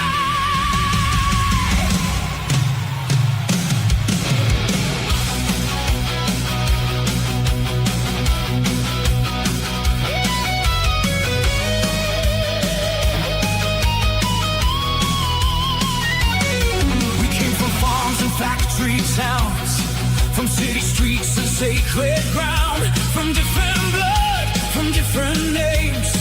But when the darkness came, we stood the same. At Valley Forge through frozen rain, at Gettysburg through grief and pain, across the beaches through the flame. Ordinary souls became a nation's name. We've been broken, we've been scarred, we've carried freedom through the dark. Said we'd fall, we heard our father's voices call. Stand up, hold the line. This is our moment, this is our time. One voice, one fire, lift this broken world a little higher. United we rise, with the fire of freedom burning in our eyes. The stars still burn. 250 years, and still we never learn to turn. We fight for the weak, we fight for the truth, we fight for the dream. They hand it down to me and you, from sea to shining sea. Let every soul be heard. We are still America, and the stars still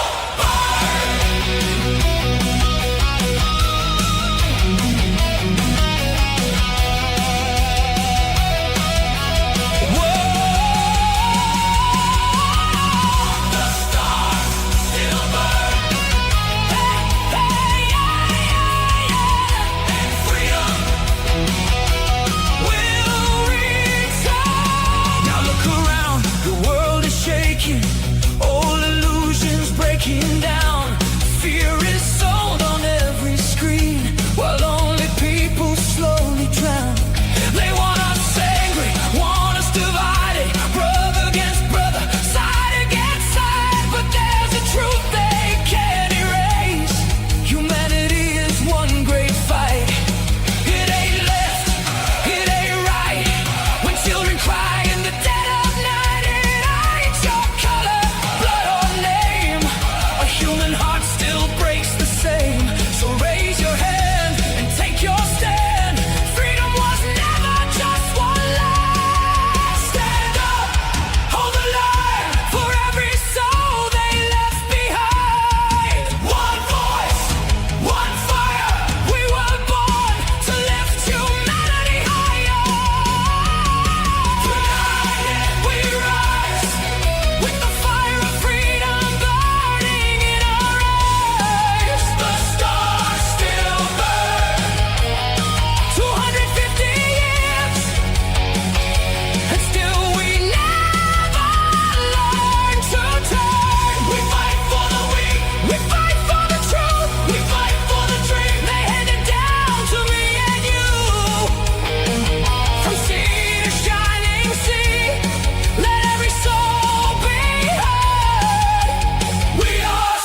names carved into stone.